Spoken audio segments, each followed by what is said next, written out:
Hello, everyone, and welcome back to Nightmare Narratives. I can picture some of you already in bed, maybe some of you just getting home from work. Wherever you are, whatever time it is, I'm glad you're here. If this helps you relax or sleep, please like and subscribe. It means a lot. Now let's get you comfortable, and I'll tell you tonight's story. My name is Vincent Calloway, and I've been a park ranger for 11 years. I'm telling you this because what happened to me in August of 1986 is the reason Wisconsin's Nicolet National Forest has a 50-square-mile section marked as Wolf Research Area. No public access. There's no wolf research happening there. There hasn't been since that summer. They just needed an excuse to keep people out after what I saw. Before I tell you the rest, you need to understand something about me. I don't believe in monsters. I never did. I was an army tracker before this job, spent 2 tours in places where the real monsters were human beings with guns. When I came home and became a ranger, I thought I'd seen everything nature could throw at me. Wolves, bears, mountain lions. I knew their signs, their habits, their kills. I'd tracked them all. So when people talked about the Michigan Dogman legends, I laughed it off. Just bears walking on their back legs, I'd say.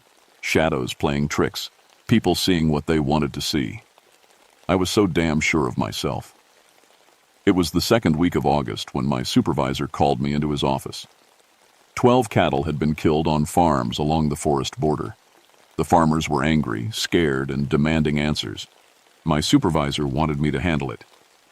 Probably wolves, he said, but the kills are strange. Take Dempsey with you, and that new biologist, Whitmore. Make it official. Harold Dempsey was 56 years old and counting down the days to retirement. 53 days left, to be exact. He reminded me every morning. Harold had been a ranger longer than I'd been alive. He knew these woods better than anyone. Dr. Ellen Whitmore was 29 and fresh out of graduate school. She studied wolf behavior and was excited to finally do field work. Too excited, maybe.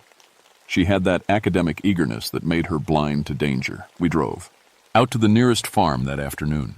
The heat was brutal, even for August. But when we stepped out of the truck, the air felt wrong, too cold, too still. The farmer, an older man named Tom Peterson, led us to his pasture. Lost 3 head this week, he said. Whatever got them, it wasn't normal. He was right. The first cow was sprawled in the grass, 50 yards from the fence. Its spine had been severed cleanly, like someone had taken an axe to it. But there were no tool marks, just teeth marks. Big ones. Ellen knelt beside it, pulling on latex gloves. The bite radius suggests canine, she said, but the jaw pressure... She looked up at me. This would require a wolf 3 times normal size. Grizzly? Harold suggested. Not in Wisconsin, I said. Not for 100 years. The organs had been removed, not torn out, removed, carefully, surgically almost. And the tracks around the body made my skin crawl. They were canine. Wolf prints, definitely. But the spacing was wrong. They were too far apart, like whatever made them had been walking upright. And in some places, the prints showed all the weight on the back legs, just like a human walking. This is impossible, Ellen whispered. She was photographing the tracks with shaking hands. We found 2 more kills that day. Same thing. Spines severed. Organs gone. Those awful tracks leading back into the forest. Harold wanted to call it in and let someone else handle it. But I was curious now. Curious and angry. Something was killing livestock on my watch, in my forest, and I was going to find it. We headed into the woods the next morning with 3 days of supplies and a radio that barely worked. The signal was always bad in the Thunder Lake Valley. The mountains blocked everything. The forest felt different as soon as we crossed the tree line. Quieter.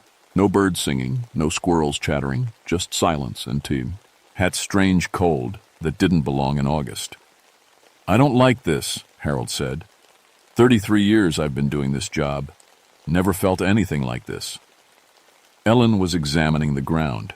The tracks lead north, toward the old fire tower. I knew the tower.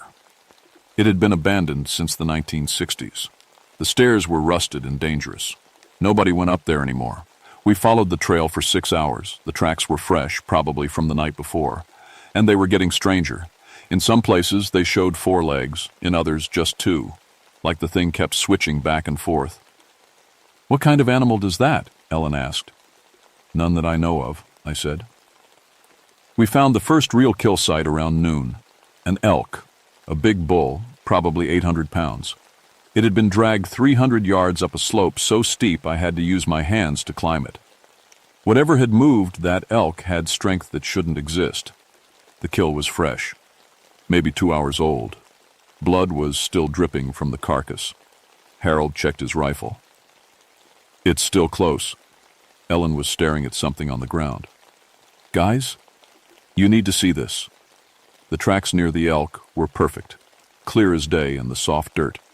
And they were wrong in every possible way. The front part was a wolf's paw, big one, maybe 6 inches across. But the back part stretched out like a human foot, 12 inches long.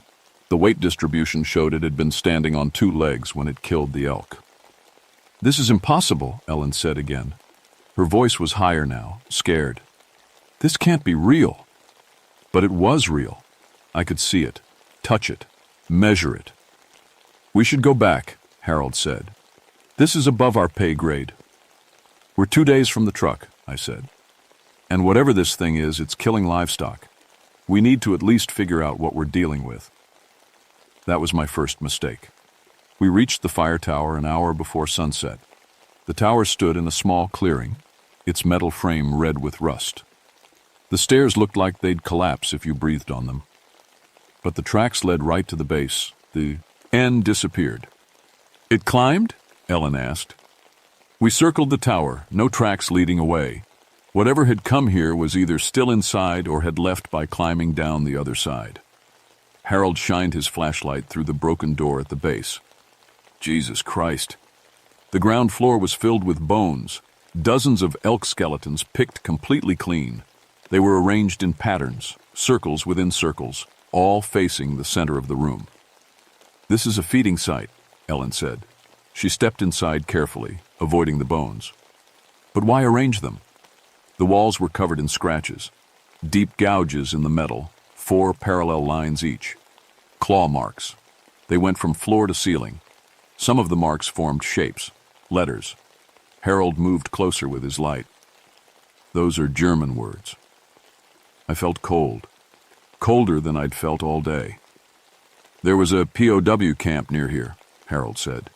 "During World War II. German prisoners. Most got sent back after the war, but..." He trailed off. "But what?" I asked. "Story goes that a few escaped, vanished into the forest. They figured the men died of exposure or starvation. Never found bodies." Ellen was climbing the stairs despite the rust. "There's something up here." "Ellen, those stairs aren't safe," I called. She ignored me. The stairs groaned under her weight but held. She disappeared onto the second level. Harold and I waited, listening to her footsteps above us. Then we heard her gasp. "Vincent! Harold! Get up here!" We climbed carefully. The second floor was smaller, just a platform with windows looking out over the forest. In the corner was a pile of old blankets and what looked like a journal. Ellen was reading it, her flashlight shaking in her hand. "It's a diary," she said, "from 1945. A German POW named Klaus Volker. He escaped the camp and hid here." I took the journal from her. The handwriting was small and cramped. The early entry. Eyes talked about escape, about hiding, about hunger. Then they got strange. July 15th, 1945. I am so hungry. I ate the last of the supplies 3 days ago. I tried to eat bark and roots, but I'm getting weaker. I see wolves in the forest. Big ones. They watch me. July 20th, 1945. I found a dead deer today. Something had killed it. I ate the raw meat. I had no choice. It tasted good. Too good. July 28th, 1945. The wolves come closer now. I'm not afraid of them anymore. I feel different. Stronger. My hands hurt. My jaw hurts. August 3rd, 1945. I understand now. The hunger isn't weakness. It's a gift. The wolves knew. They were showing me. Tonight is the full moon. I will accept what I'm becoming. The last entry was dated August 4th, 1945. It wasn't the moon that changed me. It was the choice. The choice to become a predator instead of prey. The hunger never stops now. But I'm not weak anymore. I'll never be weak again.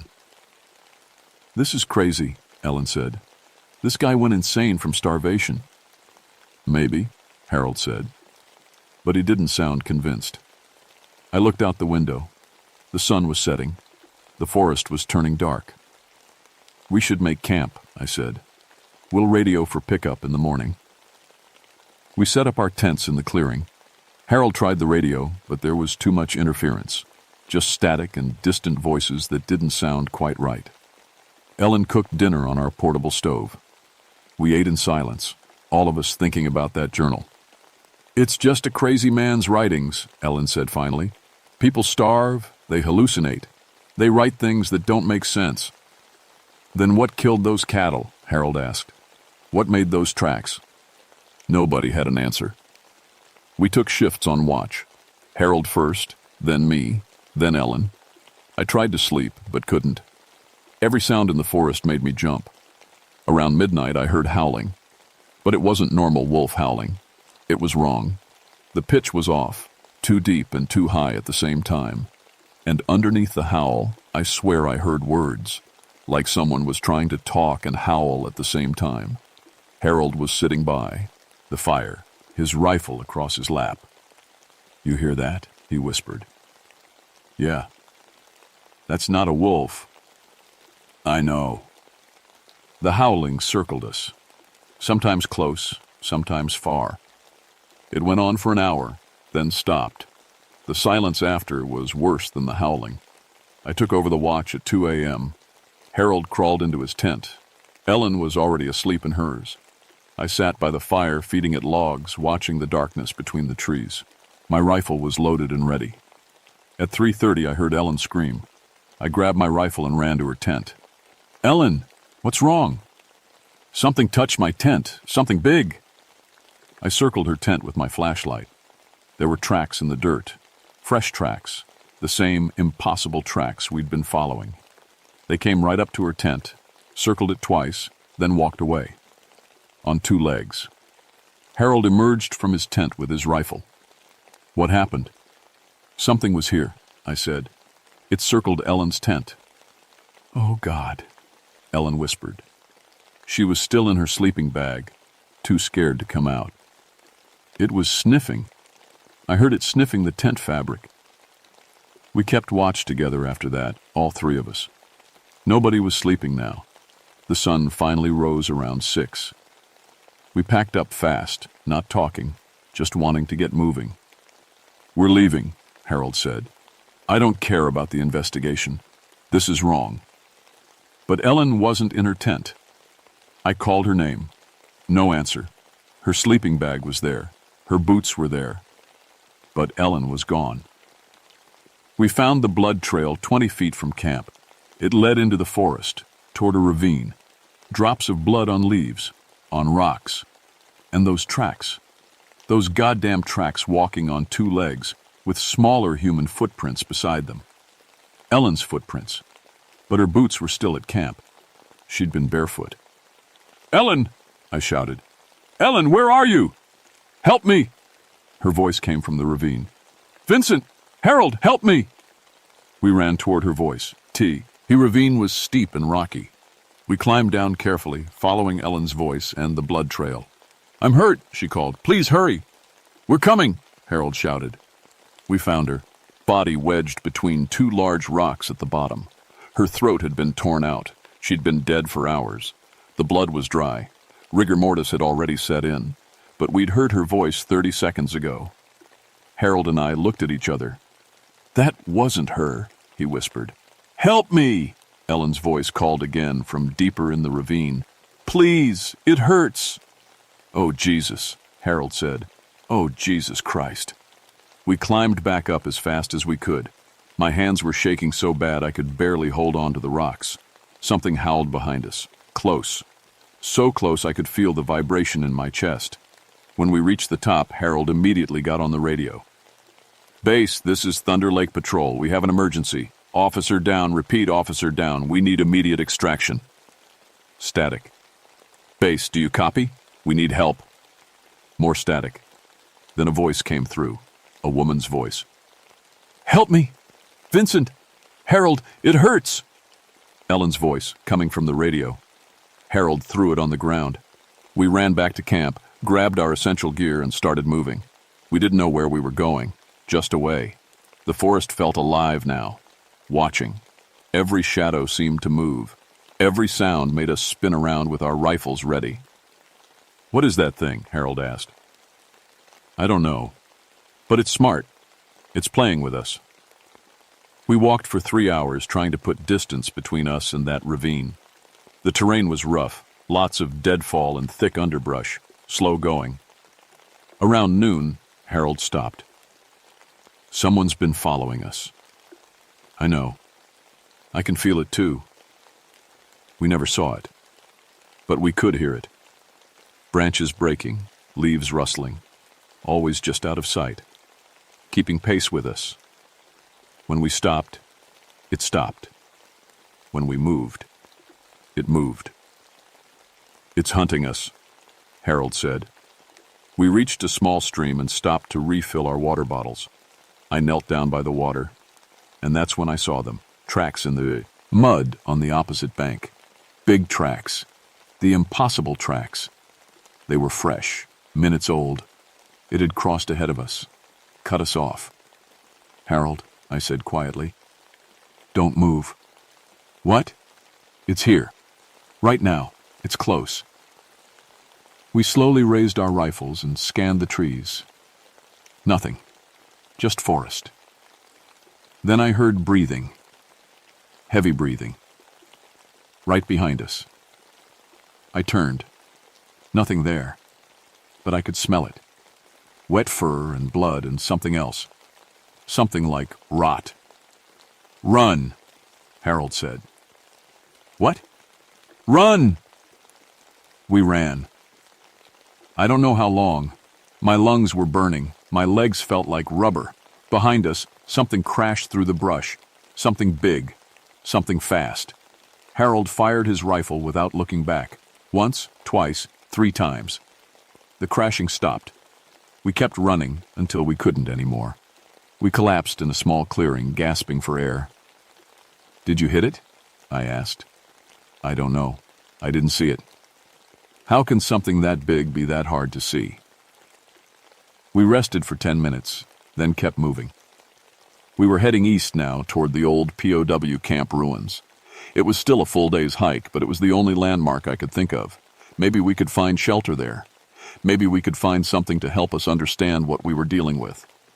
The sun was setting when we found the fire tower again. "That's impossible," Harold said. "We've been walking away from it all day." But there it was.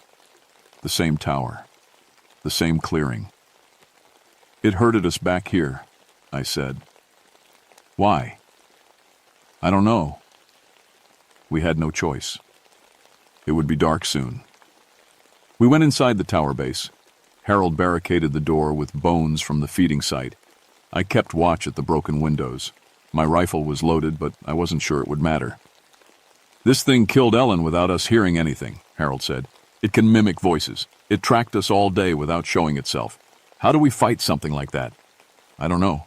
I've got 53 days until retirement, Vincent. 53 days. I was going to buy an RV, drive to Alaska, see my daughter in Anchorage." "You'll make it, Harold." "Will I?" Neither of us slept that night. We sat back to back in the center of the room, rifles pointing at the windows and door. The howling started around midnight, circling the tower. Sometimes it sounded like a wolf. Sometimes it sounded like Ellen screaming. Sometimes it sounded like my fiancée Rebecca calling my name. "Vincent! Vincent, where are you? I'm scared!" Rebecca's voice. Perfect.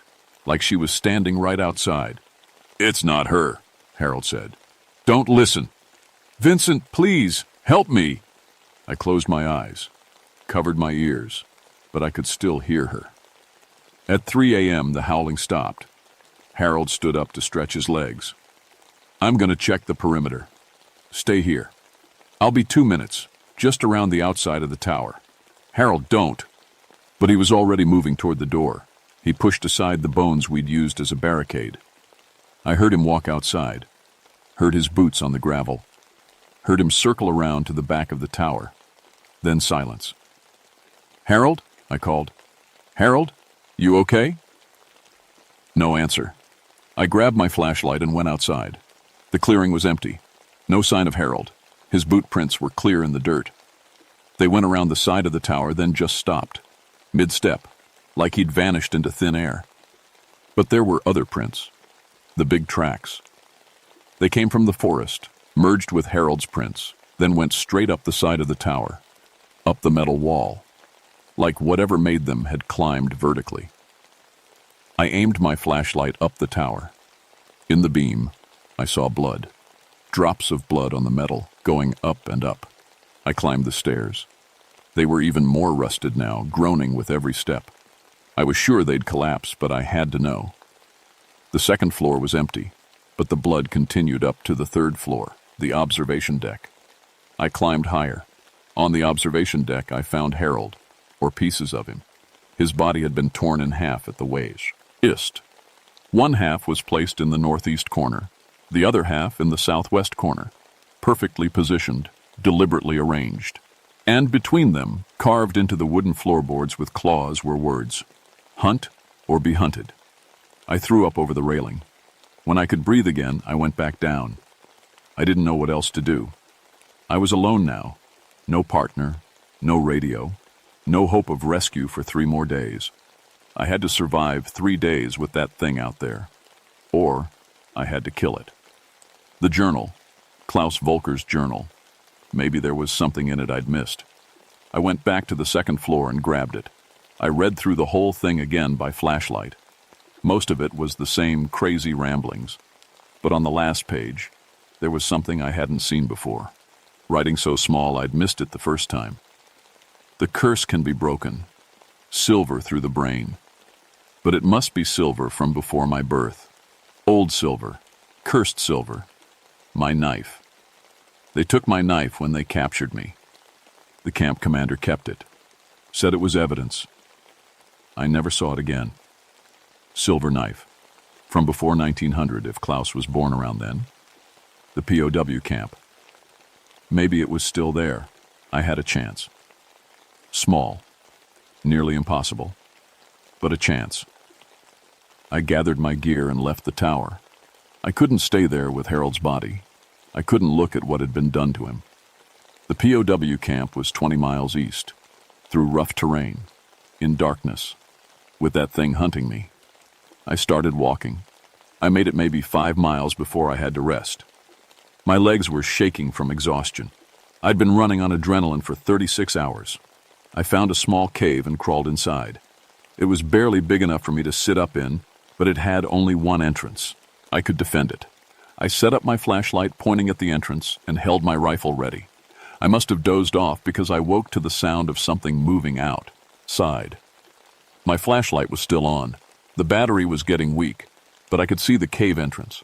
A shadow passed by. Big shadow. Then another. Then it stopped moving. I could see it now. Just at the edge of my light, standing upright on 2 legs, it was massive, 8 feet tall at least, covered in dark fur.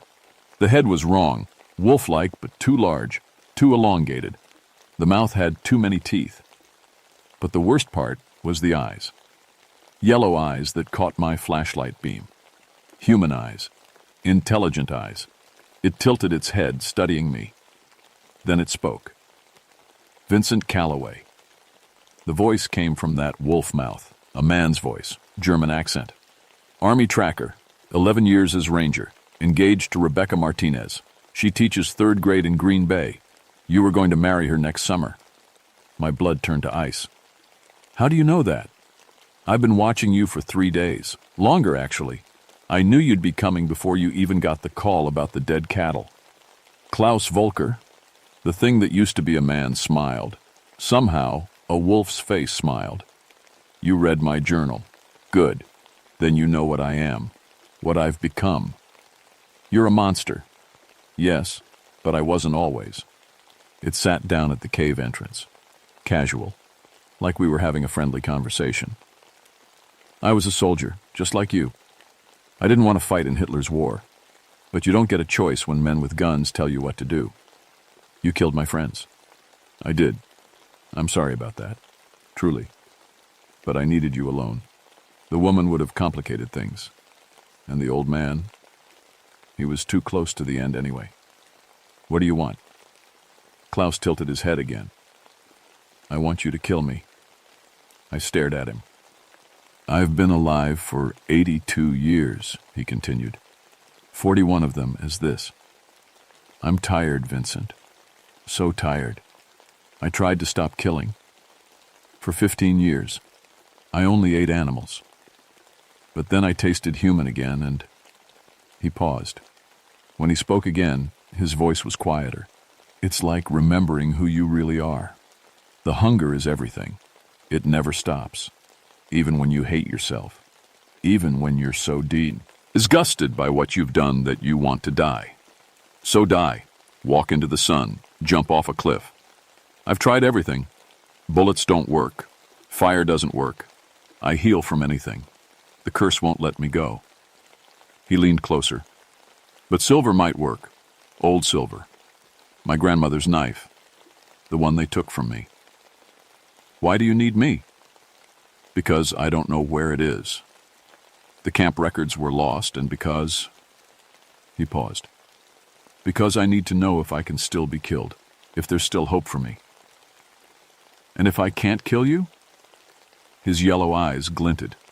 Then I'll know I'm truly immortal, and I'll stop pretending to have humanity left. I'll go to Green Bay. I'll visit your fiancée at 435 Oakmont Street. She drives a blue Chevrolet. She likes to jog at sunset. She smells like vanilla perfume. I raised my rifle, fired 3 times, center mass. Klaus didn't even flinch. The bullets hit him. I saw the impacts, but they didn't penetrate. They just stopped, like hitting a wall. Bullets forged after 1800 don't hurt me, he said. I learned that the hard way decades ago. He stood up. His body seemed to shift, grow larger. His fur darkened until it was almost black. When he smiled, I could see straight down his throat. You have until tomorrow night, he said. Find the knife. Kill me, or I go to Green Bay.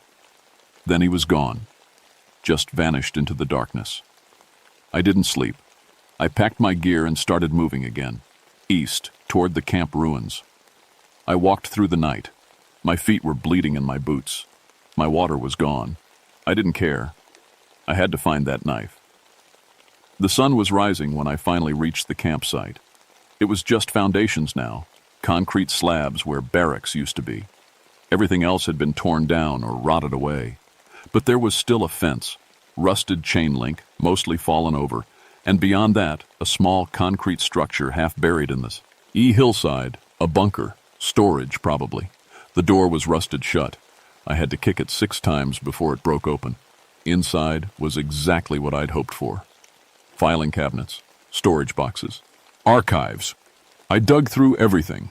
Old uniforms, rusted tools, documents so water damaged they fell apart when I touched them. Then I found it. A locked metal box labeled Evidence, Prisoner Effects, Volker K. I smashed the lock with a rock and opened it. Inside was a knife, old, tarnished silver. The handle was worn smooth from use. The blade was 8 inches long. I picked it up. It felt heavy, wrong, like it was made of something more than metal. You found it. I spun around. Klaus was standing in the bunker doorway. In the morning light, I could see him clearly for the first time. He really was 8 feet tall. His body was muscular but wrong, proportioned like a human but covered in fur. His hands had opposable thumbs but ended in claws. He could probably use tools, open doors, write words. He was looking at the knife with something like longing. That's it, he said. My grandmother gave it to me when I turned 16. She was from the old country, Romania. She said the knife had been in our family for 300 years, said it was blessed by a priest to kill evil. Ironic, I said. Very. He stepped into the bunker. Now comes the hard part. You have to stab me through the brain, and I have to let you get close enough to do it. Why would you fight back if you want to die? Because the wolf doesn't want to die. Only the man does. And when you get close, his eyes darkened. The wolf might win. He was right. The moment I stepped toward him, everything changed. Klaus's body shifted. His spine arched. His jaw opened impossibly wide. The humanity in his eyes vanished, replaced by pure hunger. He lunged. I dove to the side. His claws tore through the wall where I'd been standing. Concrete crumbled like paper. I slashed with the knife, caught his arm. Klaus screamed. The wound burned, smoke rising from it, real damage. But it didn't slow him down. He backhanded me. I flew across the bunker and hit the filing cabinets. Stars exploded in my vision. Klaus was on me before I could recover. His weight pinned me down. His jaws opened above my throat. The wolf wins, he growled. I still had the knife. I thrust it upward with both hands. The blade went under his jaw, through the soft tissue, into his brain. Klaus convulsed. His body rippled, shifting between forms. Man, wolf, something in between. He made sounds I hope I never hear again. Then he collapsed on top of me. I pushed him off, crawled away. Klaus was lying on his back, the knife still in his head. His body was changing. The fur was falling out. The muscles were withering. He was aging rapidly, 41 years of decay catching up in seconds. His yellow eyes found mine. There was humanity in them again. Relief. He whispered something in German. I don't speak German, but I understood the tone. Thank you. Then he crumbled. His body turned to dust and bones like it had been dead for decades. Which I guess it had been. They found me 4 days later.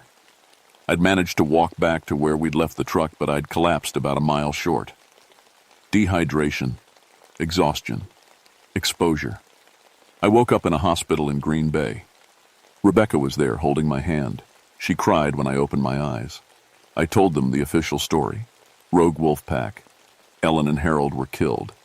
I'd gotten separated trying to track the animals. Wildlife Services would handle the cleanup. They found Ellen's and Harold's bodies. They didn't ask too many questions about the state they were in. Animal attacks are brutal. They never found Klaus's remains. When they searched the bunker, there was nothing there, just dust and old records. But I kept the knife. I quit the Forest Service 3 months later. Couldn't do it anymore. Couldn't walk in those woods knowing what was out there. Rebecca broke off the engagement a month after that. She said I'd changed, that I looked at people differently now, like I was calculating whether I could take them down if I had to. She wasn't wrong. I started researching. The POW camp in Wisconsin had held 132 German prisoners. When the war ended, 120 were accounted for. 12 escaped. 8 were never found. There are wolf research areas in national forests across the northern United States. Montana, Minnesota, Michigan, Maine. Each one was closed to the public around the same time frame. 1947, 1955, 1963, 1978. Different years, different forests, same pattern. I found Klaus's journal again. I'd kept it without telling anyone. There was one more entry I hadn't read to Harold and Ellen. It was on the inside back cover, written so small I'd missed it completely. The curse passes through blood. If you are wounded by tooth or claw, you have 30 days before the first transformation. I'm so sorry to whoever I've infected. I tried so hard to kill only with these hands, to never bite. But the hunger makes you careless, makes you forget. If you're reading this, if you've been cursed like me, I'm sorry. I looked for a cure for 41 years. There isn't one. I remembered Ellen. The last moment before she'd been killed. Klaus had bitten her hand. I checked the autopsy report. The coroner had noted the bite wound. Severe tissue damage to the right hand. Unusual bacterial content in the wound. Ellen had been dead for 2 weeks when she was supposed to transform, but 5 weeks after she died, the coroner disappeared, the woman examining Ellen's body. Dr. Sarah Chen, age 32. She vanished from the morgue on a Tuesday afternoon. Her car was found 3 days later near the Chequamegon-Nicolet National Forest. They never found her body. But there's a new wolf research area now, marked on the maps in 1987. 30 square miles closed to the public.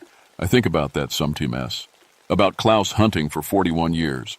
About how he said he'd tried to stop, tried to only kill animals, but the hunger always won.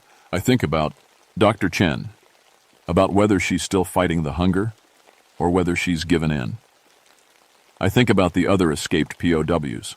About whether they're still out there, in those closed forests, hunting and hiding and hating what they've become.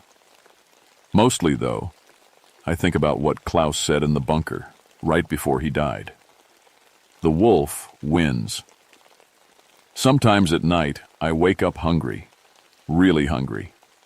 Hungry in a way that doesn't make sense, and I find myself looking out my window at the neighbors walking their dog, and I start calculating how fast they are, how much they'd struggle, what they'd taste like. Then I remember I was never bitten, I was never scratched. I'm not cursed, but the thoughts don't go away as quickly as they should. If you're planning to camp in Wisconsin or Minnesota or Montana or any of those northern forests with the wolf research areas, don't. Find somewhere else. And if you're already there and you hear howling that sounds almost like words, or worse, sounds like someone you know calling for help, get in your car and drive until you're in cell range. Don't investigate, don't try to help, because by the time you realize it's mimicking voices, you're already in its territory, and it's already decided whether you're food or whether you're going to be its replacement. The hunger never stops, even when you want it to.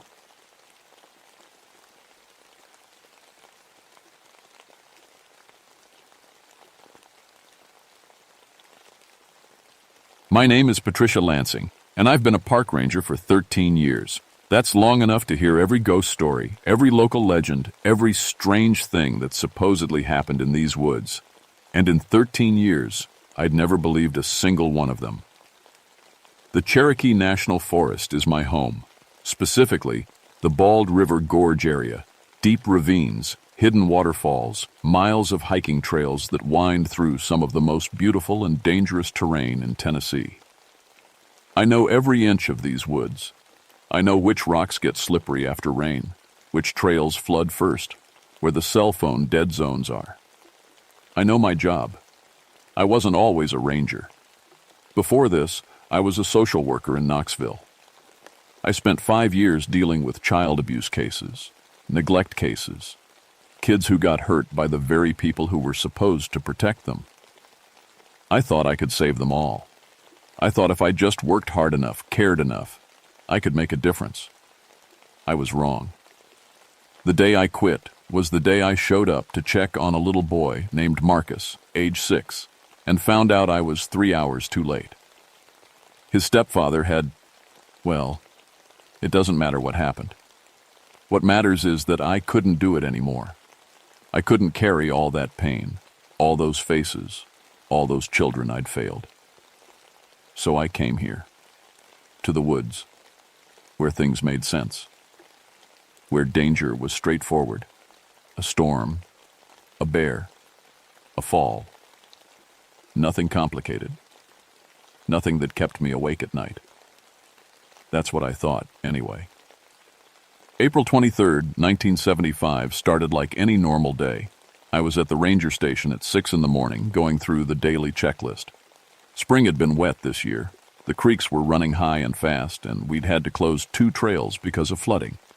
The rhododendrons were just starting to bloom, which meant more visitors would be coming through soon. The radio crackled at 6:47 a.m. Base, this is Site 4. We have a situation. It was Tom Chen, one of our weekend volunteers who monitored the main campground. His voice sounded tight.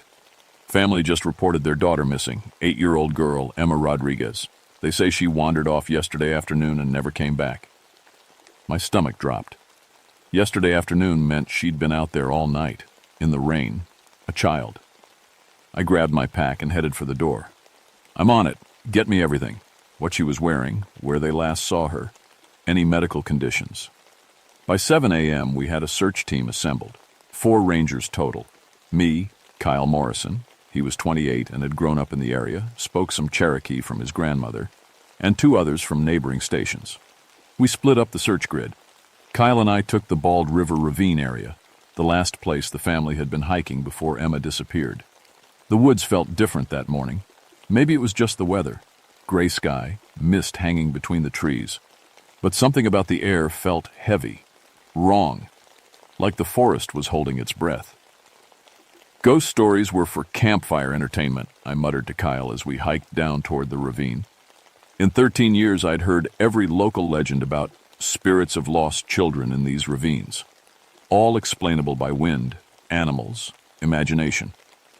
Kyle gave me a look. My grandmother used to say these ravines were sacred.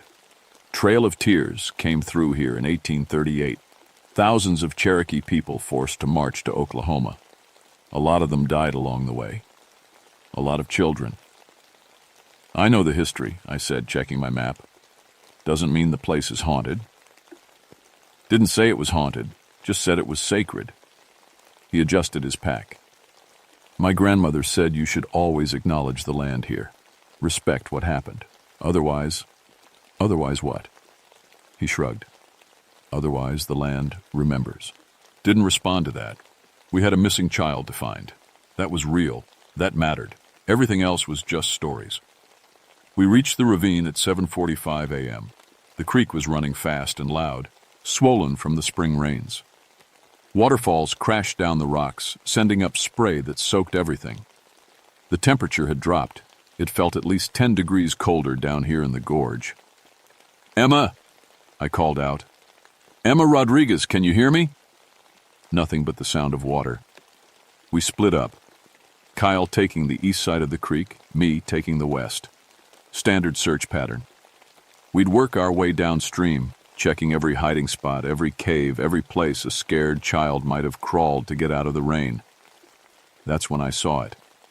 Emma's backpack, bright pink with purple flowers, floating in a small eddy near the bank. I radioed Kyle immediately.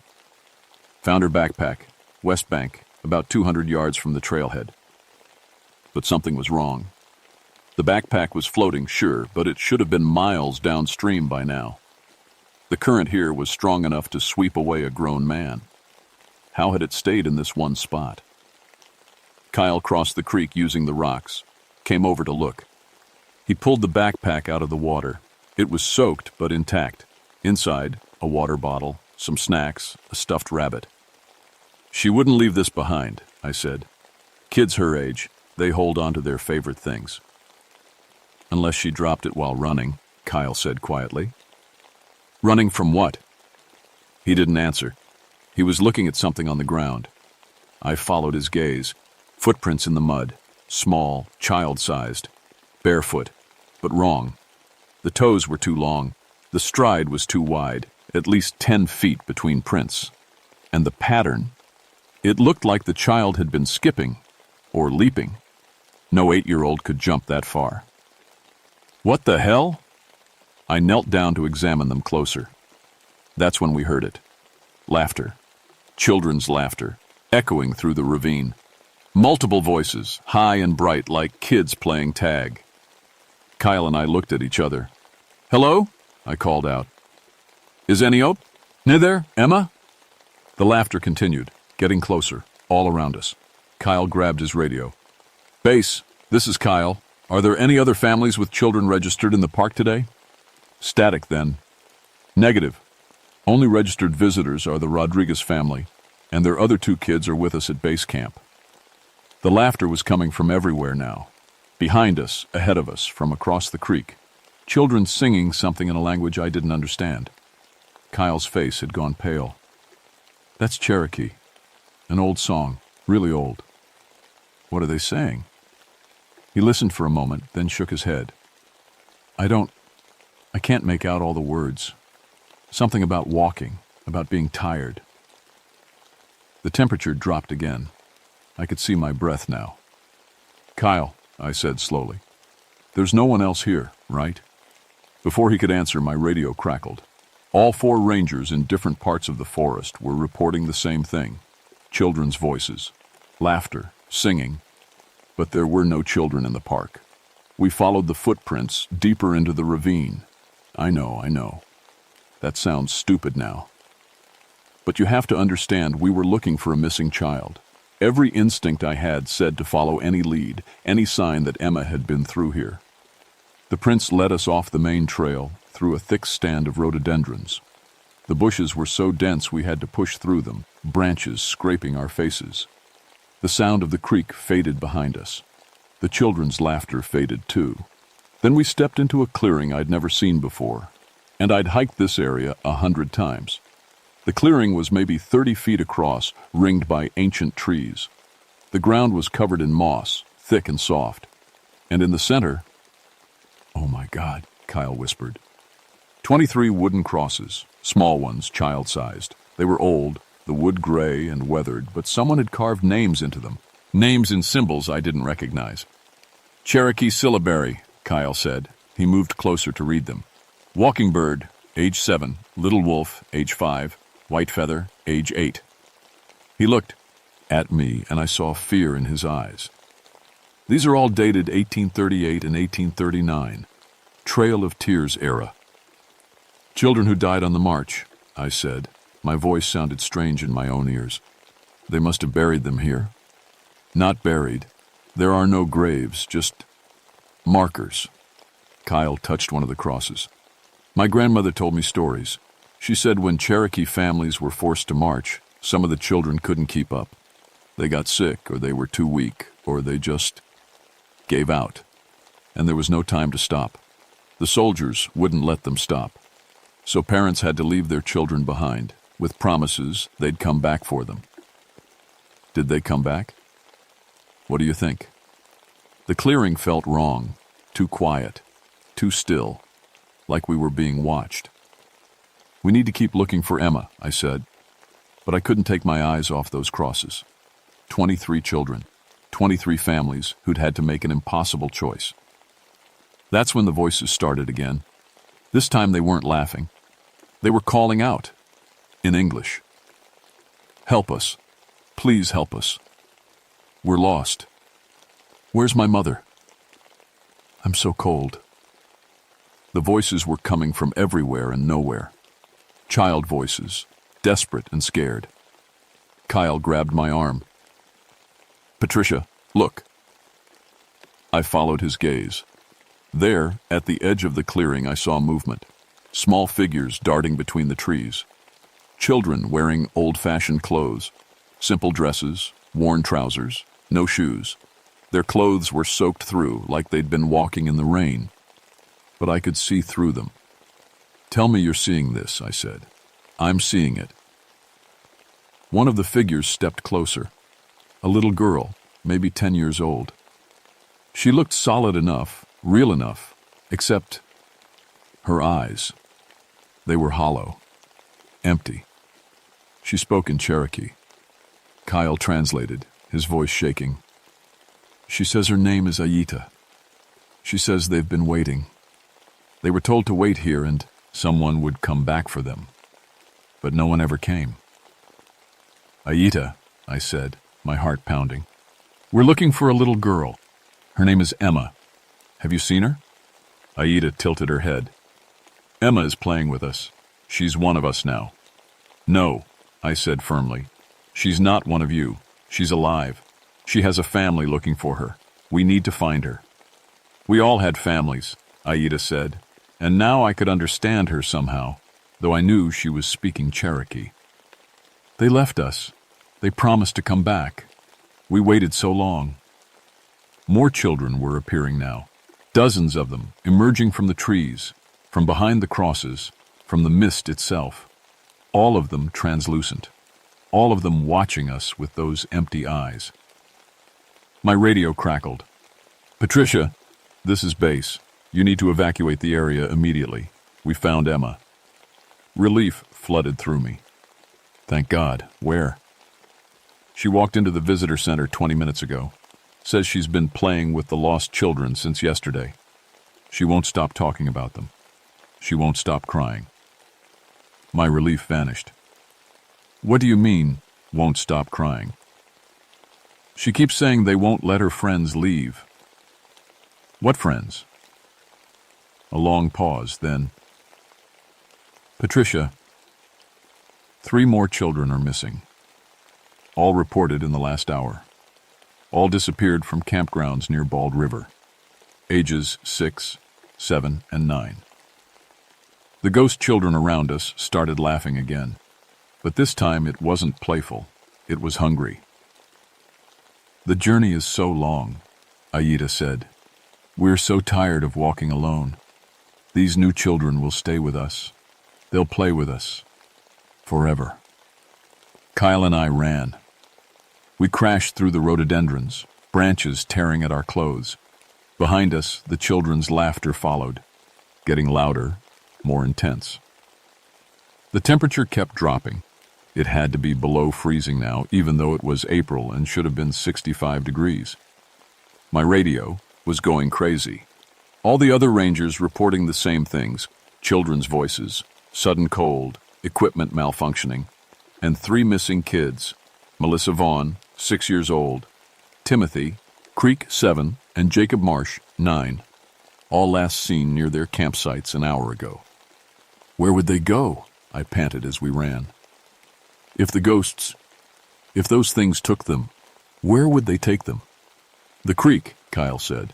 Water is sacred in Cherokee tradition. It's a boundary between worlds.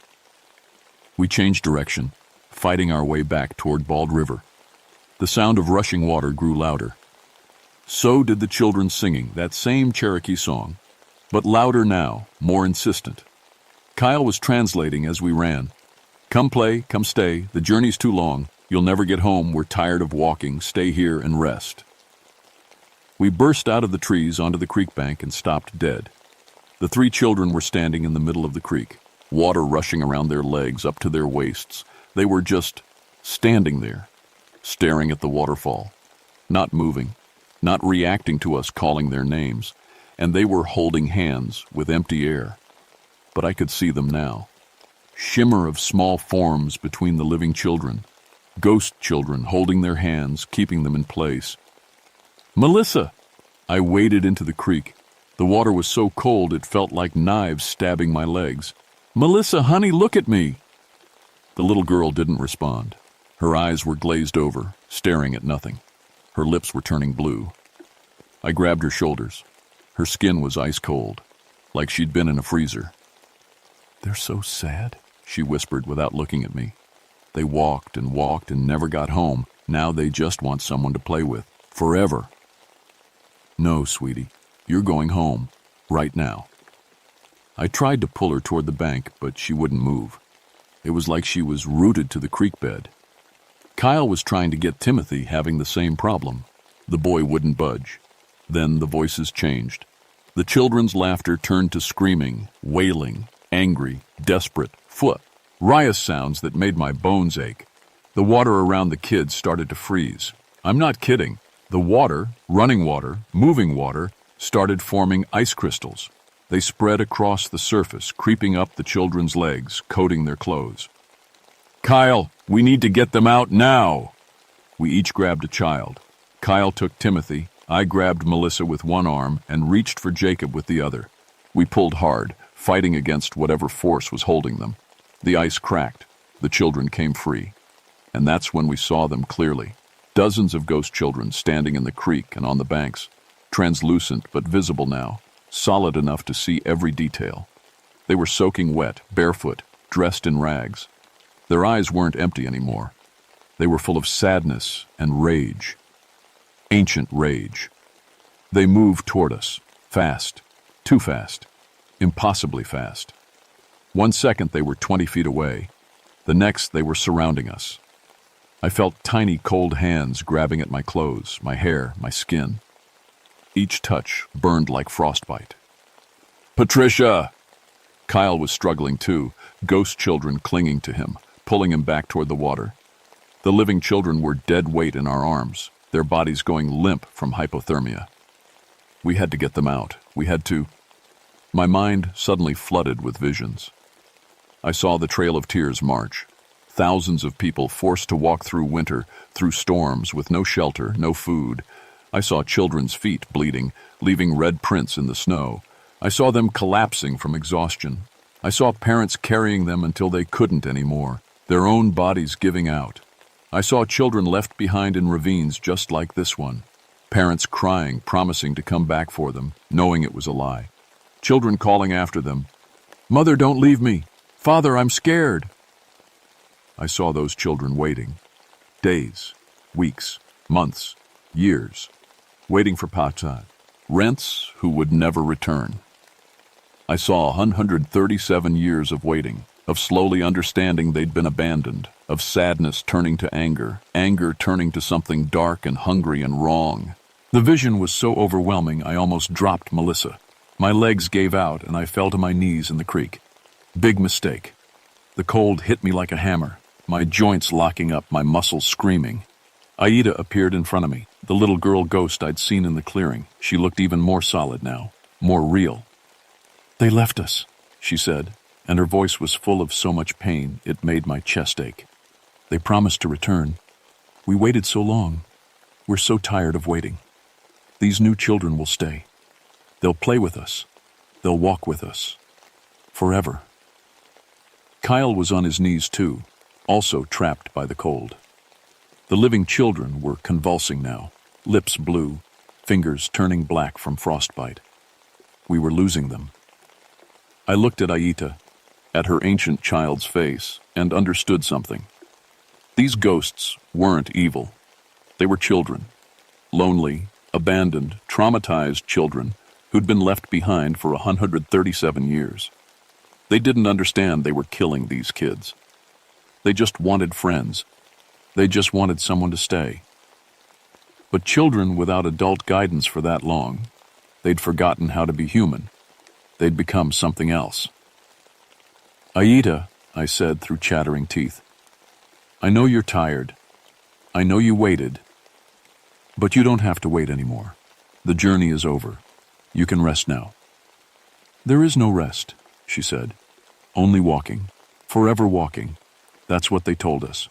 Keep walking. It's not far now. But it's always far. It's always too far." Kyle said something in Cherokee. His voice was weak but clear. He repeated it in English. "Your parents are waiting for you.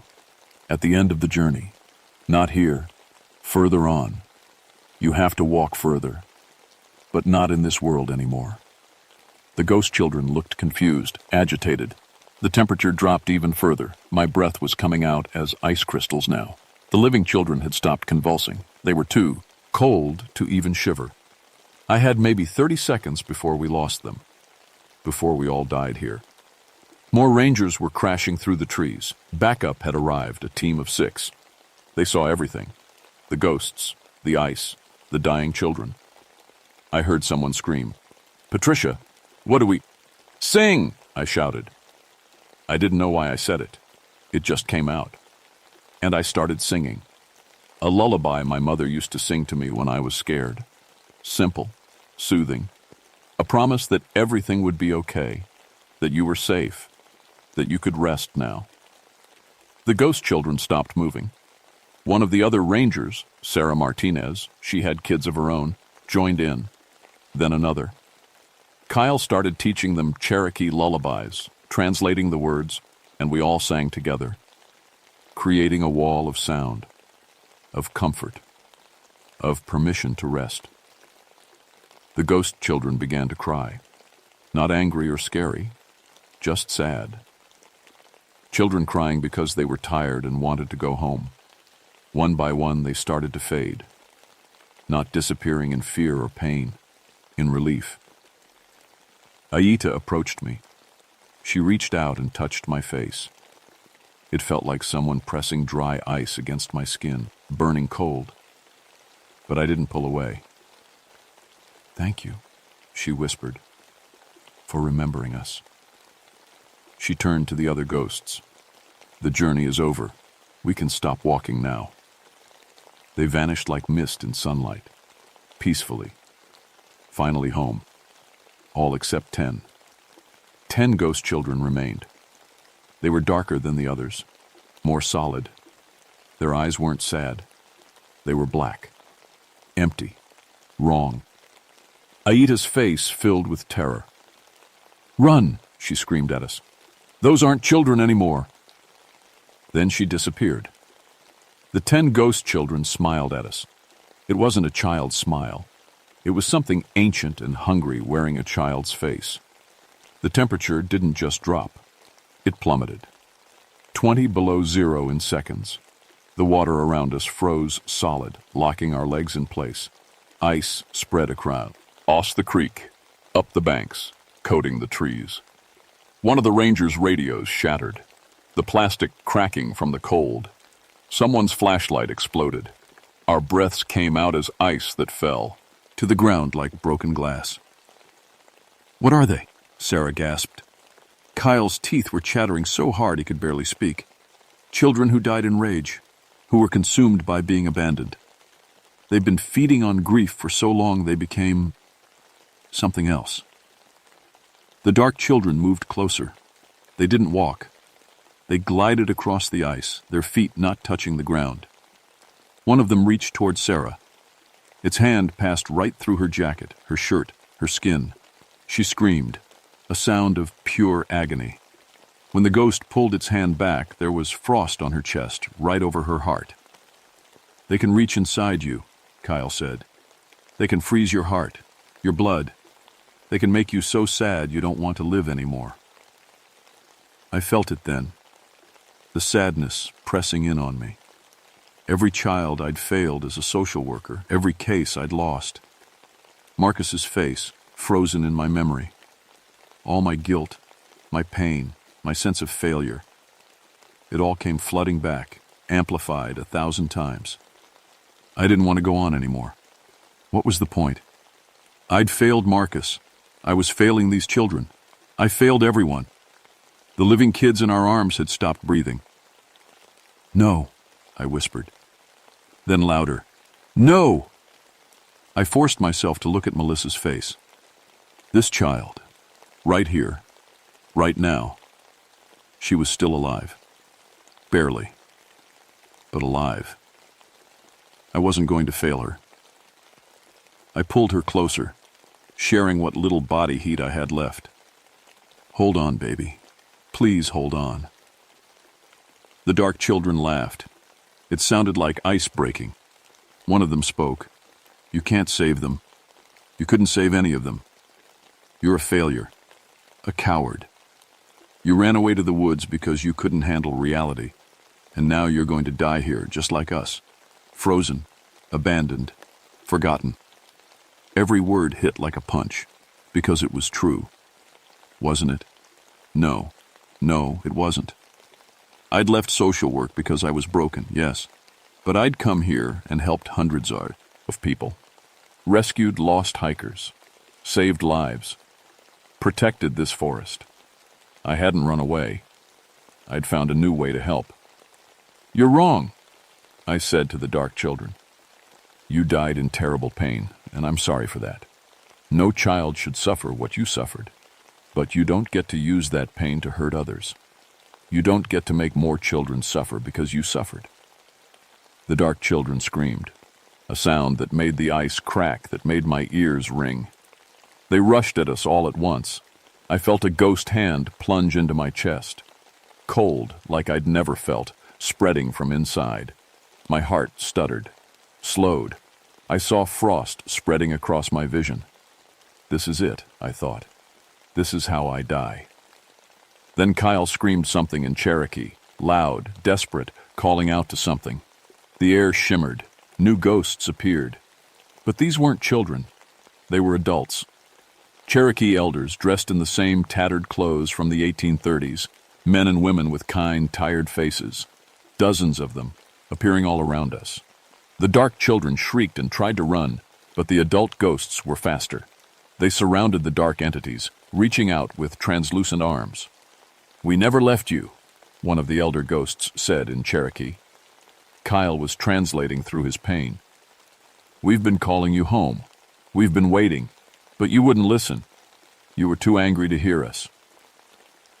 The dark children struggled, lashing out. But the adult ghosts held firm, not violently, lovingly, the way parents hold a child having a nightmare. "Come home now," the elders said. "The journey is over. We're all going home together." The dark children fought. They screamed. They raged. Then, one by one, they broke down. The rage cracked. Underneath, they were just terrified children. Children who'd been alone for so long, they'd forgotten what love felt like. They collapsed into sobs. Real crying.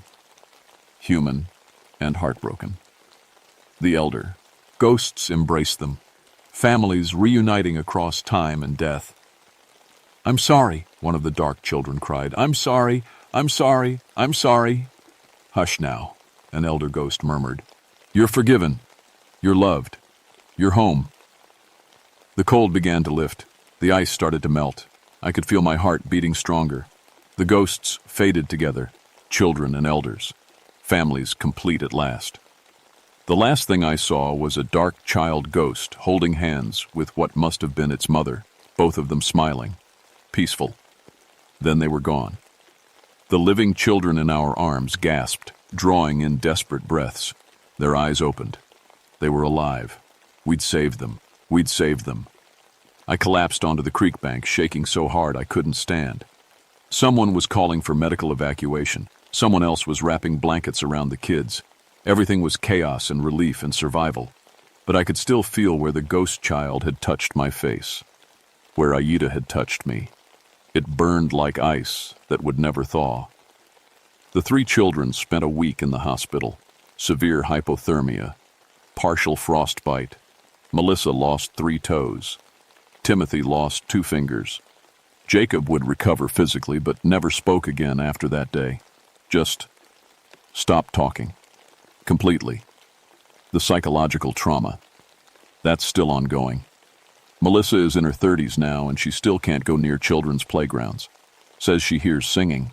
Says the cold comes back whenever she sees kids playing together. Doctors call it psychosomatic, post-traumatic stress. She knows better. I lost 3 toes myself. Frostbite across 30% of my body. I was hospitalized for 2 weeks. But the worst part is my face. Where Aida touched me, there's a scar, shaped exactly like a child's handprint. The tissue is permanently discolored, permanently cold to the touch. On cold days, it burns. On warm days, it aches. I've never been able to cover it with makeup. People stare. I tell them it's from the rescue operation, which is true, technically. The official report said, flash freeze event due to microburst weather phenomenon. Children exposed to elements after wandering from campground. No evidence of negligence. They couldn't exactly write ghost children from the Trail of Tears tried to trap living kids in the creek. Who would believe that? But the Cherokee Nation believed us. The day after the incident, April 24th, elders came to perform a ceremony in the ravine. They wouldn't let us attend, said it was private. But Kyle told me what they said afterward. Those children were trapped by our collective grief, the elders explained. Everyone who walked the trail carried sorrow so deep it stained the land. The dead children couldn't move on because we, the living, wouldn't let them go. We kept mourning them. Our pain anchored them here. Your song, Ranger Lansing, gave permission to stop mourning, to remember with peace instead of pain. You let them rest. Since then, Bald River Gorge gets closed every April 23rd. Official reason, wildlife nesting protection. Real reason, the anniversary manifests residual activity. Every year, hundreds of hikers report hearing children singing near the ravine, laughter, playing. But it's peaceful now, not angry. I transferred to the education department after I physically recovered. Developed a program teaching visitors about the Trail of Tears, about the history of Cherokee people in this area, about what happened here. I did research, found documentation. 4,000 people died on the Trail of Tears. At least 800 were children. We only found 23 grave markers in Cherokee National Forest ravines. How many more are unmarked? How many more children died and were never remembered? That question haunts me. In 1989, I got a letter from Melissa Vaughn. She was 20 years old then. "Dear Ranger Lansing," she wrote, "I still hear them sometimes. The children. But they're not sad anymore. They're not angry. They're singing the song you taught them, the one about being safe and home. I think they're telling us they made it. I think they're telling us it's okay now." I keep that letter in my desk drawer. Over the years, I've researched similar incidents at other Trail of Tears sites. Arkansas, Missouri, Kentucky, Oklahoma. Ghost children, living children going missing, the same pattern over and over. All the incidents stopped after formal remembrance ceremonies, after communities acknowledged the dead, after people gave permission for grief to transform into peace. It's 2005 now. I'm retired, 67 years old, living in a small house near Knoxville. I sleep with every light on. Can't help it.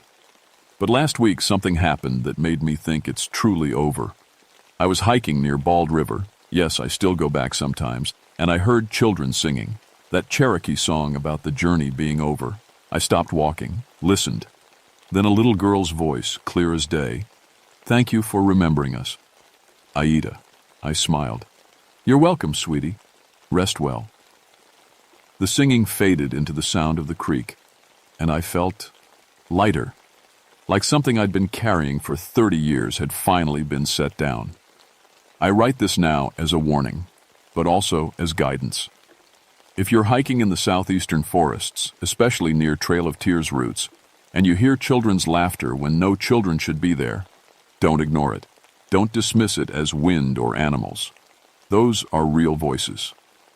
If you feel sudden, overwhelming sadness, cold that doesn't match the weather, or see small figures watching from the trees, acknowledge them, out loud.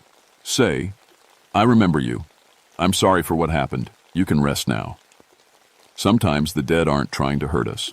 They're just trying to be remembered, trying to hear someone say their journey mattered, and they can finally stop walking. But if you don't acknowledge them, if you pretend they're not there, if you disrespect the land and what happened there, that's when the sadness turns to anger. That's when children's laughter, Becca, Ohm's children screaming. And that's when they decide if they have to keep walking forever, you're going to walk with them. I touch the cold scar on my face, that permanent handprint, and remember. I remember all of them. And I hope that's enough.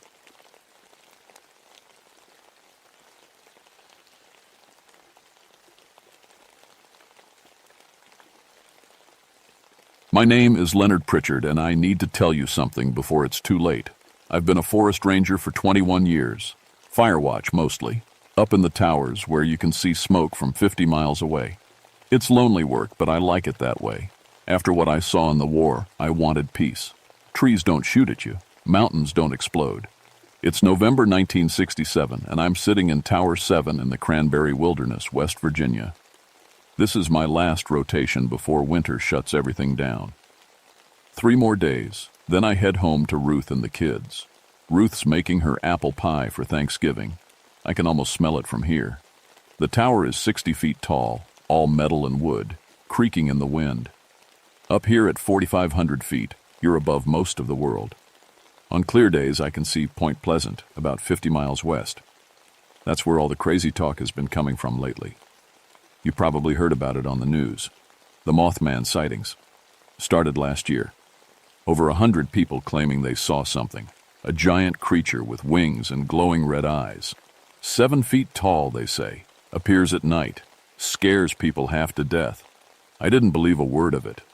I've seen barn owls plenty of times. Big ones with golden eyes that catch your flashlight beam. Looks spooky if you're not expecting it. And sandhill cranes?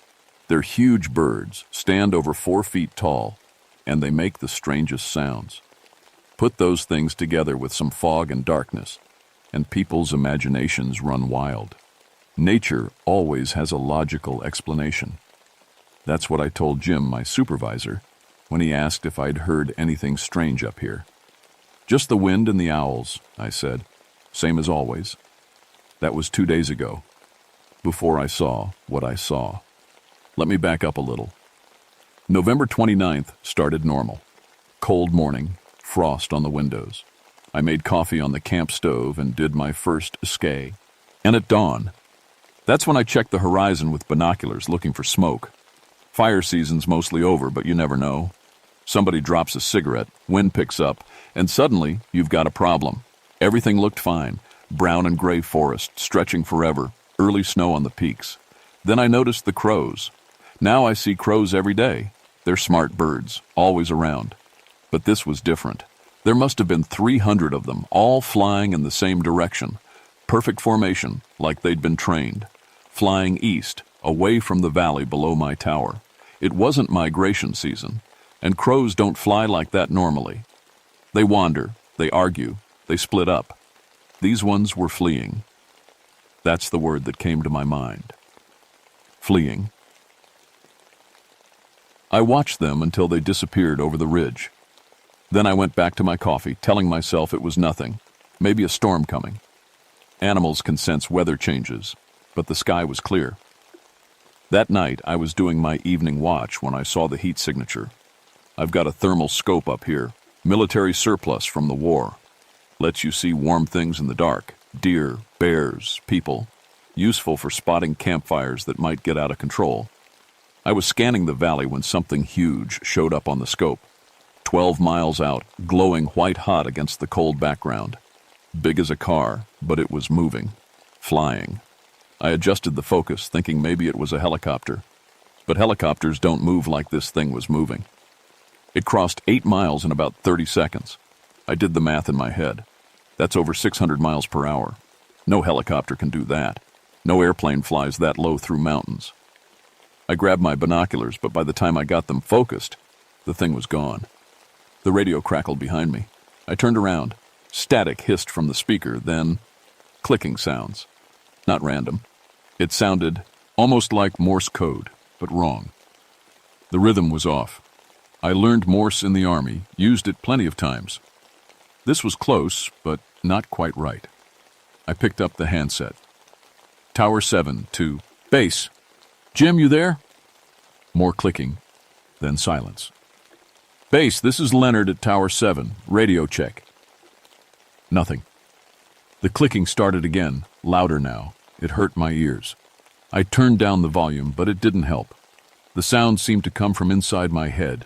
Then it stopped. The radio went back to normal static. I tried calling base again, and this time Jim answered right away. Tower 7, what's up? Did you just try to reach me? I was getting weird interference. Negative. Line's been quiet all evening. Probably just atmospheric. You know how it gets up there. I wanted to tell him about the heat signature, the impossible speed, but something stopped me. He'd think I was seeing things, getting cabin fever. They'd pull me down early, and I needed these last 3 days. Money's tight with 4 kids. Yeah, probably atmospheric, I said. Tower 7 out. I didn't sleep much that night. Next morning, I climbed down the tower to check on something I'd spotted the day before.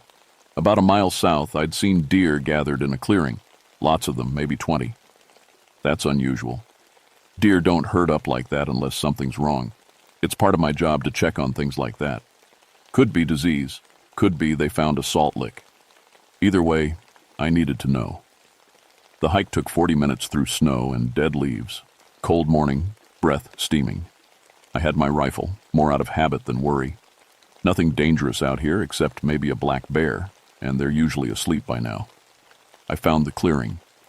What I saw there made my stomach drop. 14 deer, all dead, arranged in a perfect circle about 50 yards across. Their bodies were facing outward, like they'd been running away from something in the center.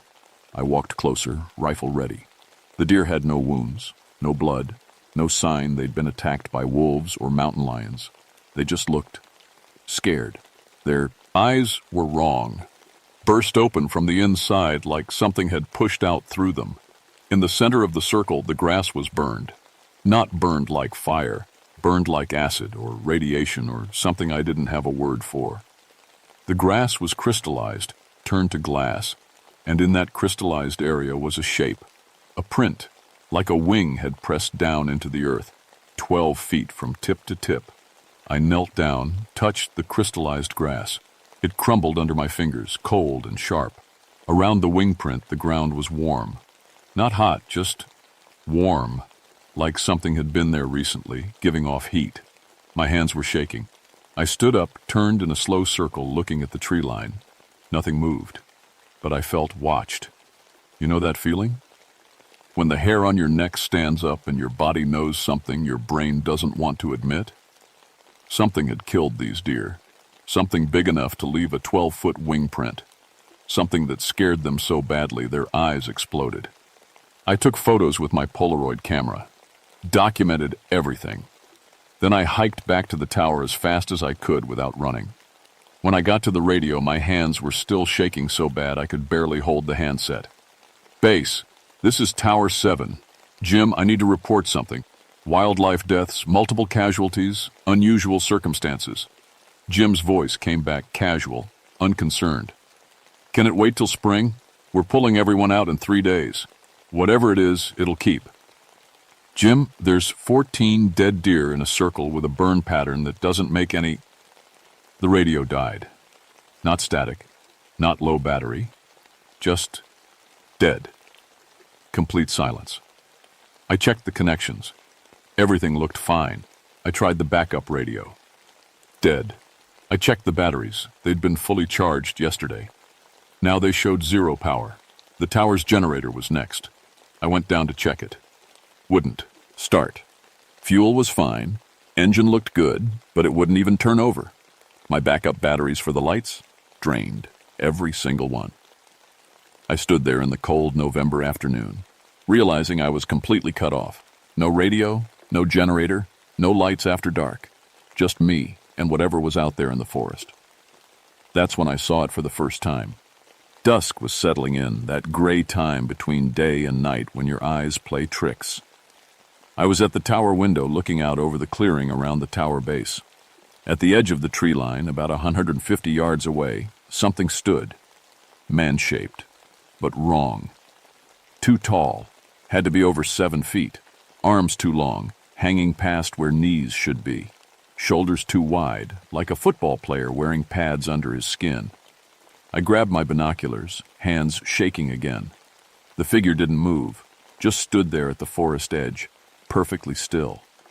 I focused the binoculars and saw its eyes. Red, glowing red, like highway reflectors in headlights. But these weren't reflecting my light. They were glowing from inside, bright, like hot coals in a fire. I stared for 10 seconds, maybe 20. It didn't move, didn't blink, just watched me with those burning red eyes. I looked away to grab my rifle from the corner. When I looked back, it was gone. Not walked away, not hidden behind a tree, just gone. Like it had never been there. My heart was hammering. I scanned the tree line with the binoculars. Nothing. Then I saw it again, on the opposite side of the clearing. 200 yards away, across open ground it couldn't have crossed without me seeing. Same figure, same glowing eyes, watching me. I raised the rifle, looking through the scope. The figure was clearer now, gray skin or maybe gray fur. The proportions were all wrong for a human, the arms bent in places arms shouldn't bend. And behind it, I could see something else. Something folded against its back. Wings. I blinked, looked again. The figure was gone. For the next 3 hours, it kept appearing. Different spots around the clearing.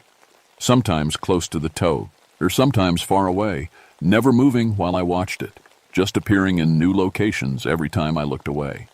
I didn't sleep that night. Couldn't.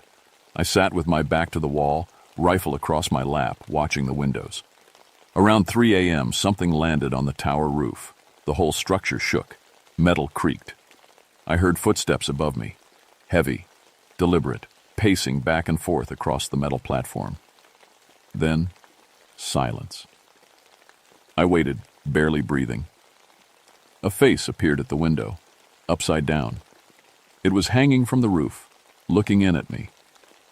Gray skin stretched over a skull that was almost human, but not quite. No nose, just 2 slits. No mouth that I could see. And those eyes, those terrible red eyes, glowing so bright I could see them even with my own lights off. We stared at each other for maybe 5 seconds. Then it was gone. I heard wings, huge wings, flapping as it took off into the darkness. I sat there until dawn, shaking, praying, trying to understand what I'd seen. When the sun came up, I made a decision. I wasn't crazy. I wasn't hallucinating. Something real was out there, and I needed to understand what. If I just ran, told people I'd seen a monster, they'd think I'd lost my mind. I needed proof. I needed answers. The tower has a small library, books left by rangers over the years, mostly field guides and forestry manuals. But I remembered seeing some older books, journals from rangers who'd worked here before me. I found one from 1922, written by a ranger named Thomas Webb. His handwriting was shaky, hard to read, but one entry stood out. September 14th, 1922. Have seen the creature again. 3 nights now. Gray-skinned devil with wings like a moth, eyes that burn in the dark. It watches the valley. I believe it knows something we don't. The mines are still working, men going down every day, but the creature watches. It knows. God help me, I think it's trying to warn us. September 28th, 1922. Mine explosion yesterday. 87 men dead. The creature is gone. I tried to tell the mine supervisor, but he laughed at me. Said I'd been alone too long. Those men died because no one would listen. My blood went cold. I kept searching. Found another journal from 1903. Different ranger, same story. Sightings of a winged creature for 3 weeks. Then a train derailment that killed 39 people. The creature disappeared after the disaster. And older still, an 1851 account, not from a ranger but from a frontier surveyor, described a night devil with wings of dust and eyes of fire appearing before a spring flood that killed over 200 settlers. The pattern was clear. The creature appeared 2 or 3 weeks before a disaster. It tried to warn people, somehow, through its presence, through causing fear. And when the disaster happened, it vanished. It wasn't causing the disasters. It was trying to prevent them. I thought about Point Pleasant. The sightings started over a year ago, and they'd been increasing. Over 100 witnesses. And Point Pleasant had something dangerous. The Silver Bridge. Built in 1928, one of the first suspension bridges of its kind. Thousands of cars crossed it every day, connecting West Virginia to Ohio over the river. If something happened to that bridge during rush hour, I had to warn them. Had to get down from this tower, hike 3 days to the nearest road, and convince someone that a disaster was coming. But first, I needed to understand more. The creature was still here, still circling, and I had a feeling it wanted me to understand. That second night, it got bolder. It circled the tower constantly, always just beyond clear sight. I'd see movement in the darkness, catch glimpses, a wing spreading, a clawed hand gripping a tree, those red eyes watching from the shadows. The radio came back on around midnight, but it wasn't normal broadcast. Every frequency I turned to had the same thing, clicking sounds, that same wrong rhythm Morse code I'd heard before. I listened carefully this time. I wrote down what I heard, translating as best I could.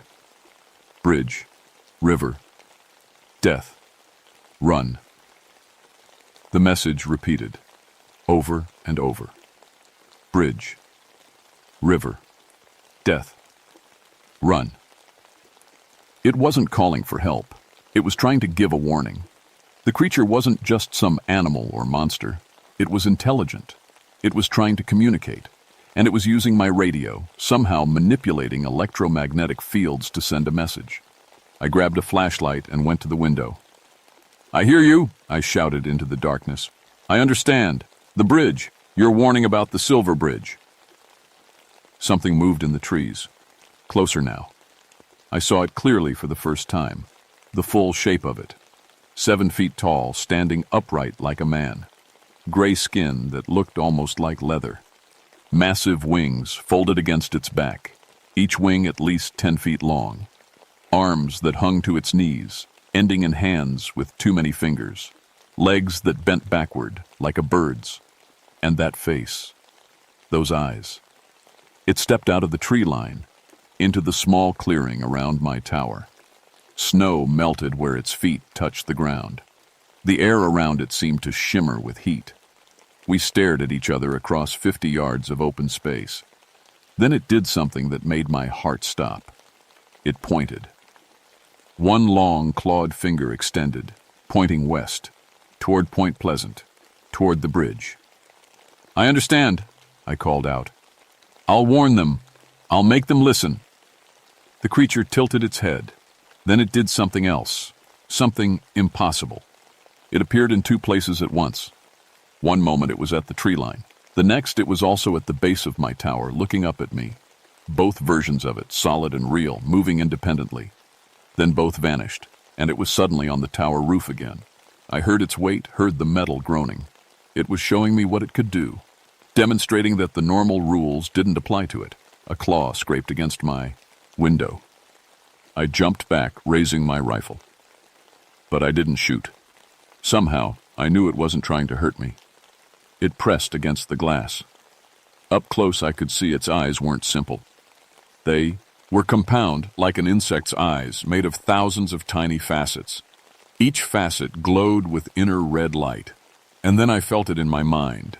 Not words, images, a vision forced into my brain like a nail driven through my skull. I saw the silver bridge, saw it as clearly as if I was standing on it. Rush hour traffic, cars bumper to bumper. I could see the date on a calendar in a car dashboard, December 15th, 1967. Then the bridge started to shake. I watched in horror as one of the eye bars, the metal pieces that held the suspension cables, snapped. The sound was like a gunshot. Then another broke. Then another. Chain reaction. The bridge folded in on itself, dumping cars and people into the Ohio River below. The water was freezing cold. I could feel it, somehow, through the vision. 44 degrees. People were screaming, drowning, trapped in cars as they sank. Some made it to the surface, but the cold was killing them in minutes. Their lungs were shutting down. Their hearts were stopping. 46 people died in my vision. I counted them as they slipped under the water. Then the vision changed. I saw the creature at other disasters. Earthquakes, floods, building collapses. Always there beforehand. Always watching. Always trying to warn. I saw it across centuries, an immortal witness to human tragedy, unable to stop what it could see coming. It existed outside normal time somehow. Saw future events like we see the present. Was drawn to disasters the way moths are drawn to flames. Compelled, unable to resist. And it was showing me this. Choosing me to carry the warning. The vision ended. I staggered back from the window, gasping. My nose was bleeding. My head felt like it had been split open. The creature was gone from the window. I heard wings flapping, moving away into the night. When I checked the radio, every electronic device in the tower was dead. Permanently destroyed. Even my watch had stopped, frozen at 5:04 p.m. The same time the bridge would collapse in my vision. I left at dawn. Didn't pack supplies, didn't prepare properly, just started hiking. 3 days to the nearest road normally, but I was going to do it in 2. Had to. December 15th was 16 days away. The hike was brutal. Cold wind, frozen streams, my knees screaming from an old war injury. But I kept moving. I thought about Ruth. Thought about my kids. Thought about the 46 people who would die if I couldn't convince someone to listen. On the second day, I twisted my ankle on loose rocks. I kept going anyway, using a branch as a crutch. I made it to the ranger station on December 1st. Jim was there drinking coffee and looking at me like I was a ghost. "Leonard? What the hell are you doing down here? You're supposed to be at Tower 7 for another day." "I saw something," I said. "Up at the tower, the Mothman. It's real, Jim, and it's trying to warn us about the Silver Bridge. It's going to collapse on December 15th. Jim stared at me. Then he picked up the phone. "I'm calling Doc Morrison. You need to talk to someone, Leonard. Isolation can do things to a man's mind. I'm not crazy. There were dead deer, and the wing print, and the radio. You've been alone in that tower for 3 months. It's natural to start seeing things, hearing things." I tried to leave, to get to my truck. Jim blocked the door. You're not driving anywhere in your condition. Doc's coming to check you out. So I waited. And when Doc Morrison arrived with his concerned face and gentle voice, I ran. Stole Jim's truck keys right off his desk and drove straight to Point Pleasant. The police station was my first stop. They knew me. I'd called them before when I heard about Mothman sightings, always saying it was probably just owls and imagination. Now I was the one claiming to have seen. But it's real, I told the desk sergeant. And it's trying to warn us. The Silver Bridge is going to collapse on December 15th. You need to close it, get engineers to inspect it. Immediately. The sergeant looked at me with pity. Leonard, we appreciate your concern. But the bridge was inspected 3 months ago. It's perfectly safe. Check I-bar 330, I said, remembering the detail from my vision. There's a fracture, a microscopic crack that's getting worse. How would you know that? The Mothman showed me. It can see the future. It's trying to save people. The sergeant sighed. Go home, Leonard. Get some rest. I tried the bridge engineers next. They were even less interested. One of them laughed at me, actually laughed, when I mentioned Mothman. That's a folk story, he said. Mass hysteria. And you're a forest ranger. You should know better than to believe in fairy tales. The local newspaper was my last hope. They interviewed me, and I told them everything. The article ran on December 10th with the headline, Local Ranger Claims Mothman Predicted Bridge Disaster. The town treated it as entertainment, a joke. People pointed at me in the grocery store. Kids made Mothman jokes when I walked past. But I didn't give up. December 15th, 4:15 p.m. I stood at the west end of the Silver Bridge with a handmade sign, Bridge unsafe, do not cross, structural failure imminent. Cars honked at me. People yelled. Someone called the police. 2 officers arrived. I knew them both. Good men. But they looked at me like I was a dangerous lunatic. Leonard, you need to come with us. You're blocking traffic. The bridge is going to collapse, I said, in less than an hour. Please, just close it for 1 hour. If I'm wrong, you can arrest me. We're arresting you now, for your own good. I fought them. I'm not proud of it, but I fought. Took both of them to get me in cuffs and into the back of their patrol car. They drove me to the station, booked me for disorderly conduct and obstruction, put me in a holding cell. At 5:04 p.m., I heard the sound. Even free. I'm inside the station, 3 blocks away. I heard it. A crack like thunder, then screaming, then sirens. The officer at the desk grabbed the radio. His face went white. The bridge, he said. The Silver Bridge just collapsed. They let me out of the cell. Nobody said anything. We drove to the bridge, what was left of it. The center span had folded completely, dumping dozens of cars into the freezing Ohio River. Emergency crews were already there, pulling bodies from the water. Rescue boats searched for survivors. I stood on the bank and watched, counted the body bags as they lined them up. 46 people, just like in my vision. One of the engineers I'd talked to was there. He saw me, and his face crumpled. I-bar 330, he said quietly. That's what failed, just like you said. It had a fracture from manufacturing. Been there since 1928. We missed it in the inspection because... He paused. Because our testing equipment malfunctioned. Electromagnetic interference, the tech said. All our sensors went haywire the week before the collapse. I didn't say anything. What could I say? The Mothman had tried to warn us. It had warned me, and I'd tried to warn them, and 46 people were dead anyway. They didn't charge me. The town was in too much shock, and honestly, I think they were ashamed. I'd tried to warn them. The crazy ranger with his Mothman story had been right, but being right didn't bring those people back. I lost my job. Psychologically unfit for duty, the review board said. Jim testified that I'd seemed unstable. Doc Morrison said I showed signs of isolation-induced psychosis. My warnings were treated as lucky guesses, coincidence. Only Ruth believed me. She saw my broken watch, still stopped at 5:04, saw my ruined radio equipment, fried by electromagnetic pulse. Saw the Polaroid photos of the dead deer and the wing print. "You tried," she said, holding me while I cried. "You did everything you could."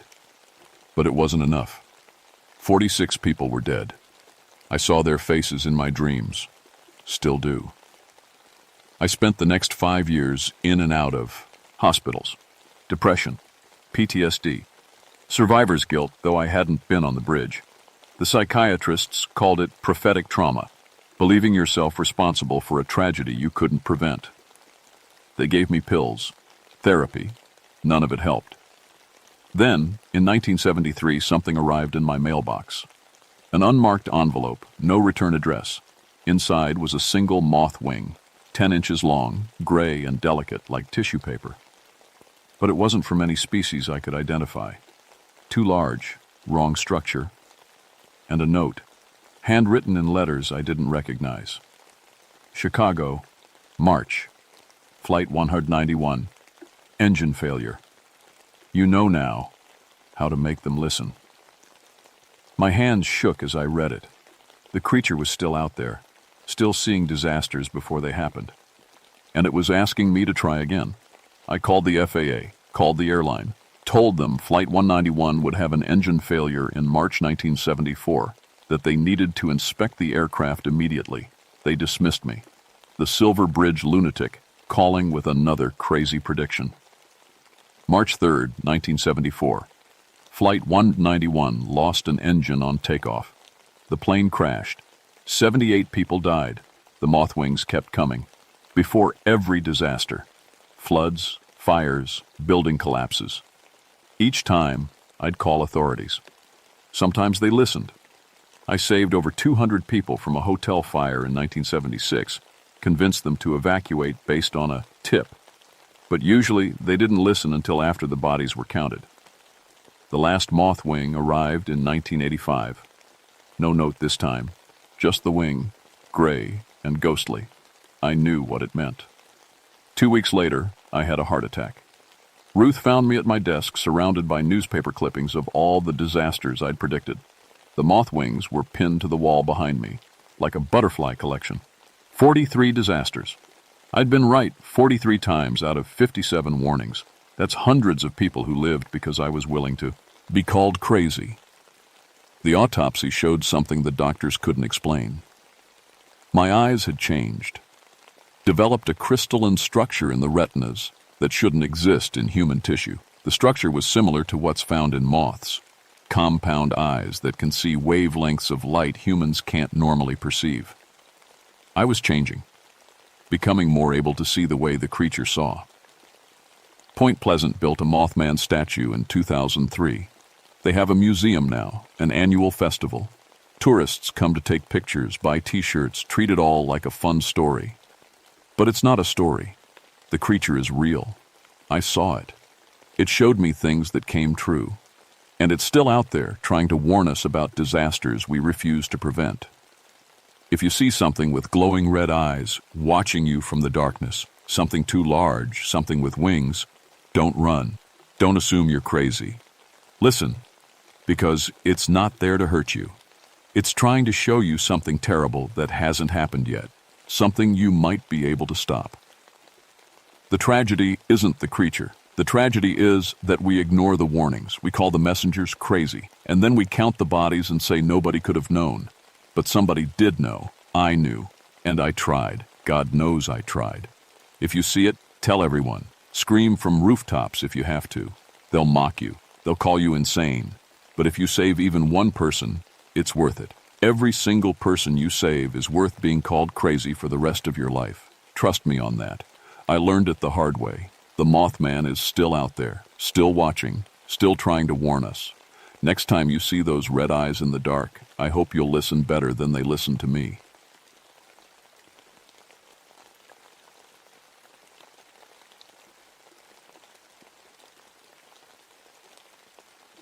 My name is Robert Driscoll, but everyone calls me Bobby. I've been a forest ranger in the New Jersey Pine Barrens for 21 years. My father did this job for 30 years before me, and his father before him. The Driscolls have been watching over these woods since the 1920s. I'm 47 now, married to Sarah, and we have 3 daughters. I live in a small house just outside Wharton State Forest, about 10 minutes from the Batstow River.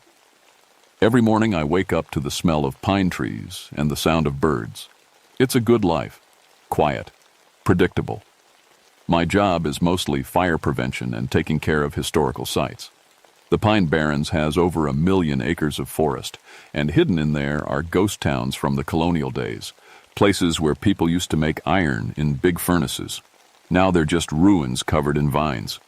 I manage controlled burns to prevent wildfires, help lost hikers, and give tours to school kids who want to learn about history.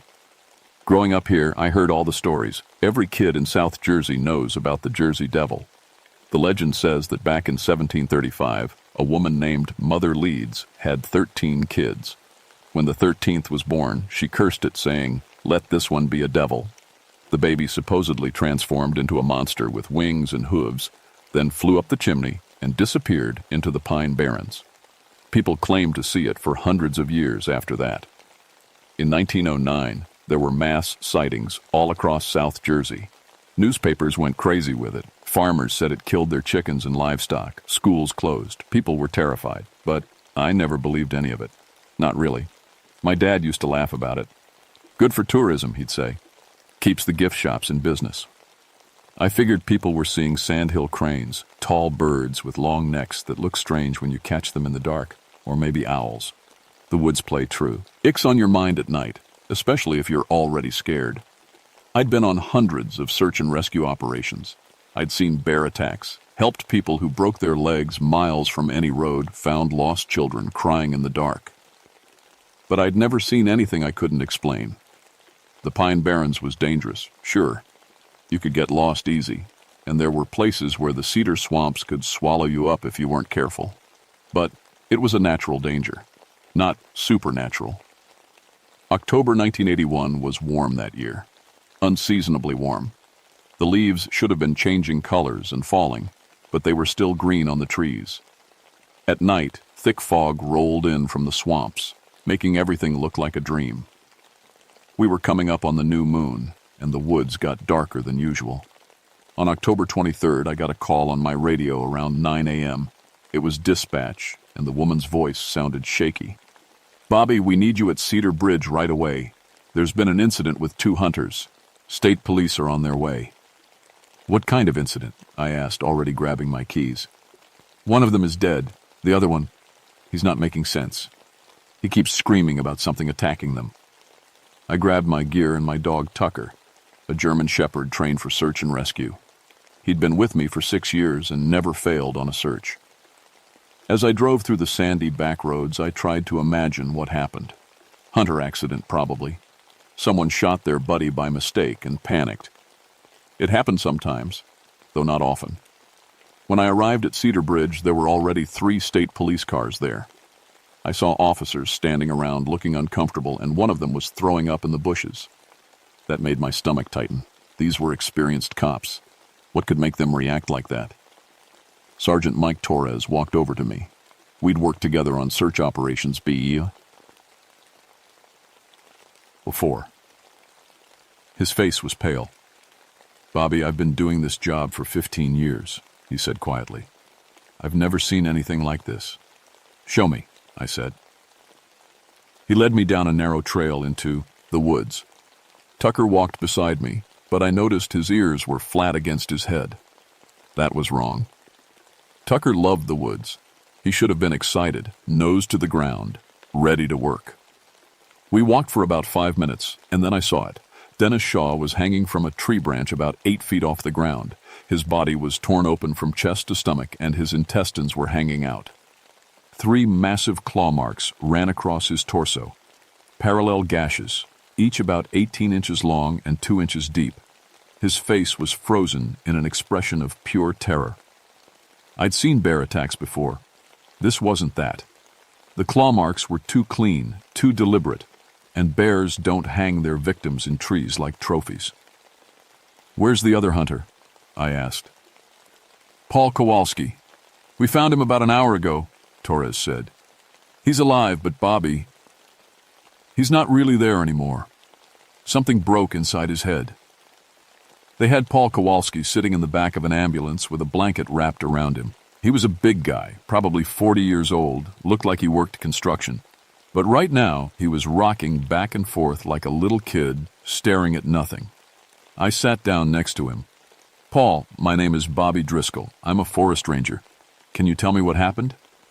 His eyes slowly focused on me. His lips started moving. "Red eyes," he whispered. "Hooves. It had hooves, but it stood like a man. Wings. Big wings like a bat. It grabbed Dennis, lifted him right up into the air like he weighed nothing. Dennis was screaming, and then it laughed. Bobby, it laughed while it killed him. Paul, was it a bear? Maybe. No! He grabbed my arm with surprising strength. It wasn't a bear. It had a horse's face. A horse's face with teeth. And it spoke. It said, "Mine. This is mine." Then it looked right at me and it smiled. God help me, it smiled. And it flew away. The paramed boys. Ike's gave him a sedative and took him away. I stood there watching the ambulance drive off, trying to make sense of what he'd said. The man was in shock, traumatized. His mind was making up explanations for something terrible. But those claw marks. I went back to examine Dennis Shaw's body more carefully. The medical examiner had arrived, a woman named Dr. Chen, who I'd worked with before. "What are we looking at here?" I asked her. She shook her head slowly. "Honestly, if I had to guess, I'd say raptor talons, like an eagle or a hawk, but scaled up to an impossible size. Whatever made these marks had claws about 6 inches long, maybe longer. And look at this." She pointed to the tree branch Dennis was hanging from. "The bark is torn here, like something with incredible strength grabbed the branch and bent it. The wood fibers are compressed in a way I've only seen with industrial equipment." I looked around the immediate area. The forest was completely silent. In 21 years, I'd never heard the pine barrens this quiet. No birds, no insects, no rustling in the underbrush. Even the wind seemed to have stopped. Tucker refused to get out of my truck. He was whimpering with his tail tucked between his legs. This was a dog who'd tracked people through swamps, who'd found bodies in advanced decomposition, who'd never once hesitated to work. Now, he wouldn't leave the vehicle. I tried my radio to call back to the station. Static, loud, painful static with something underneath it. A high-pitched sound, almost like a horse screaming mixed with a woman's shriek. All 4 of our walkie-talkies were doing the same thing. The state police radios, too. "Equipment malfunction," Torres said, but he didn't sound convinced. "We found tracks near where Paul had been discovered. At first I thought they were deer tracks, cloven hooves, about 8 inches long. But then I noticed something wrong. There were only 2 tracks, not 4. 2. Like whatever made them had been standing on 2 legs. I took photographs and made plaster casts, my hands shaking slightly. There had to be a rational explanation. Maybe someone had killed Dennis with a weapon designed to look like claw marks. Maybe they'd worn some kind of fake hooves to leave confusing tracks. Maybe Paul had killed his friend and made up this crazy story. But deep down, in a place I didn't want to acknowledge, I remembered something. My grandfather's funeral, when I was 12 years old. My father had gotten very drunk that night, which wasn't like him. He'd pulled me aside and said, "Bobby, if you ever see something in these woods that doesn't make sense, something impossible, remember that your grandfather saw it too, and it didn't break him. Don't let it break you." I'd thought he was just grief-talking. Now I wasn't so sure. At 2 p.m., we found Paul Kowalski again. He'd escaped from the ambulance while they were stopped at a gas station. We discovered him curled up inside a hollow tree about a mile from where Dennis died. He was covered in dirt, fingernails broken and bleeding from clawing at the ground. When we pulled him out, he looked at me with completely empty eyes and said in a flat voice, "It's still watching. It never stops watching. It owns everything here. Everything." Then he started laughing. A high, broken laugh that made my skin crawl. They took him to psychiatric care. I later learned he never spoke another coherent sentence for the rest of his life. That evening I was sitting in my truck filling out paperwork when I smelled something strange. Sulfur, like rotten eggs, but stronger, more chemical. I looked around but couldn't see any source for it. The smell got stronger, making my eyes water. Then I heard it. Wing beats. Massive wing beats, like someone shaking out a huge canvas tarp. The sound came from directly above me. I looked up through the windshield and saw a shadow pass overhead, blocking out the fading sunlight. The wingspan was enormous. 12 feet, maybe 15. Way too big for any bird in New Jersey. The shadow circled once, and then I heard a shriek that made my teeth ache and my hands go numb. It was like a horse screaming, but mixed with metal scraping on metal and a woman's scream all at once. Then silence. I sat in my truck for 10 minutes, heart pounding, telling myself I'd seen a large bird. Maybe a turkey vulture. Maybe my eyes were playing tricks in the fading light. But I knew what I'd seen, and I knew it wasn't a bird. I should have gone home that night. Sarah was making dinner, and my daughters would want to hear about my day. But I couldn't stop thinking about those claw marks, those tracks, Paul's empty eyes. Instead, I drove to the ranger station and dug through the old files. If this had happened before, if my father and grandfather had seen something, there might be records. It took me 2 hours of searching before I found it, tucked in the back of a filing cabinet marked Historical Incidents, Classified. The file was from 1953, and it was marked in red ink. Do not share. State officials only. Inside were photographs. Black and white, faded but clear enough. The same claw marks on a tree. The same cloven hoof prints, 2 of them like something standing upright. A plaster cast of the tracks. And a photograph of something dark flying against a twilight sky, too blurry to make out details but clearly showing massive wings. The final page was a report written by my grandfather, Robert Driscoll Sr. His handwriting was shaky. September 15, 1953. 2 hikers killed in Batstow area during new moon. Evidence suggests Jersey Devil legend has basis in fact. Entity demonstrated territorial behavior and extreme aggression. Victims were found drained of blood. Recommend immediate evacuation of Batstow historical area and closure of surrounding forest. Request. Denied by state officials. Ordered to see. Classify incident as bear attack. God forgive us for lying. My hands were trembling as I read it. My grandfather had seen this thing. He'd known the truth, and they'd forced him to hide it. There was a knock on the station door that made me jump. It was Elizabeth Montgomery, senior ranger, been working the Pine Barrens for 30 years. She was in her 60s now, tough as nails, didn't scare easy. Bobby, she said quietly, I heard about what happened today. We need to talk. She sat down across from me and saw the file open on the desk. Her face went pale. So you found it, she said. I was hoping you wouldn't have to. Elizabeth, what the hell is going on? She was quiet for a long moment, then said, This is the 3rd time in my career. 1953, I was a junior ranger, 22 years old. I saw the bodies, I saw the tracks, and I saw your grandfather's face when he came back from that scene. He was never the same after. 1971, same thing. 2 dead, same claw marks, same hoof prints. And now, 1981. Are you telling me? I'm telling you that the Jersey Devil is real, she said, looking me straight in the eye. And it kills during the new moon in October. Always has. Your grandfather knew. Your father knew. Now, you know. Before I could respond, the radio crackled to life. It was Steve Harrigan, the fire tower watchman about 5 miles east. His voice was panicked. Bobby, Elizabeth, anyone! Something just landed on my tower. I can see it through the window. Oh, Jesus Christ. It has a horse's face and wings like a bat, and it's looking right at me, and... The radio went dead. Elizabeth and I ran for our trucks. The drive to the fire tower took 15 minutes on the winding sandy roads. The whole time, I kept trying to raise Steve on the radio. Nothing but static with that awful shrieking sound underneath. When we arrived at the fire tower, the door was ripped off its hinges. Steel hinges, thick and strong.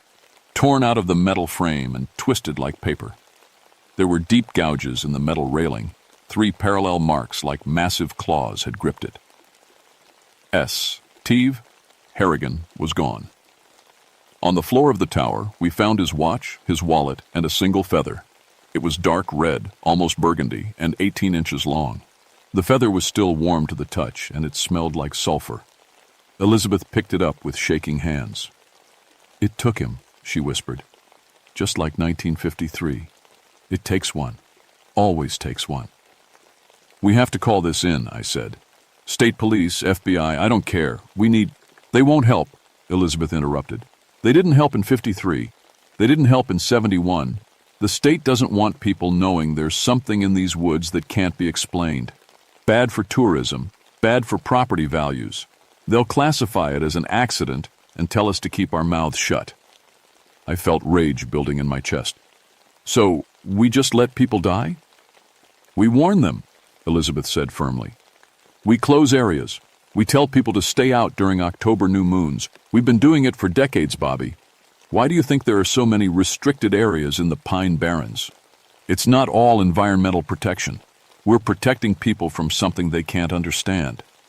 We heard it then, that same shriek from earlier, but closer, much closer. It echoed through the trees, making the metal tower vibrate. "We need to go," Elizabeth said.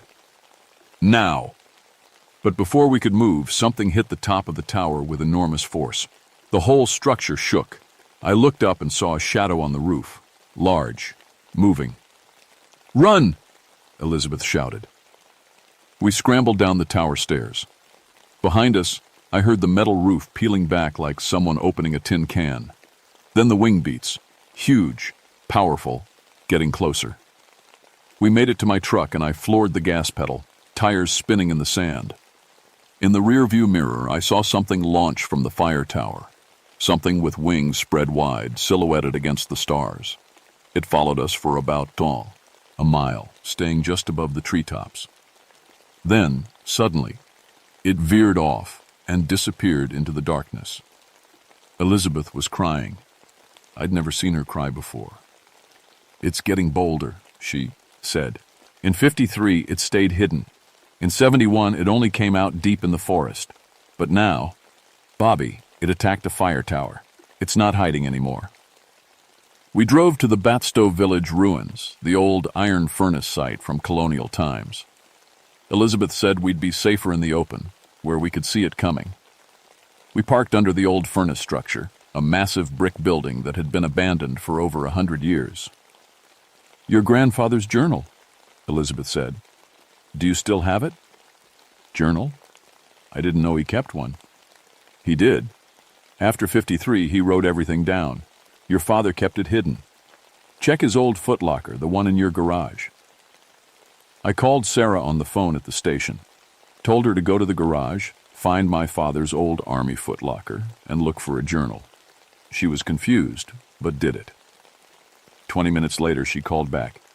"Bobby, I found it. This is crazy. Your grandfather wrote about seeing something in the woods, something he called the devil. Should I read it to you?" "Yes, all of it." She read for 10 minutes. My grandfather's entries from 1947 to 1953. He'd seen it multiple times. Described it exactly like Paul Kowalski had. Horse face, bat wings, cloven hooves, standing upright like a man. He'd watched it kill a deer by grabbing it with 3 clawed hands and flying away with it. But there was one entry that made me stop breathing. December 1947. Met with Henry Matthews, last surviving member of the Batstow Ironworks family. He is 93 years old. He told me the truth about the Jersey Devil. In 1820, his grandfather made a compact with it. The creature is ancient, was here long before Europeans arrived. The Leeds family story is fiction to cover the truth. The creature agreed to leave humans alone if we maintained the forest and respected its territory. The iron founders forged a ceremonial ring from Batstow furnace iron and presented it to the creature as a symbol.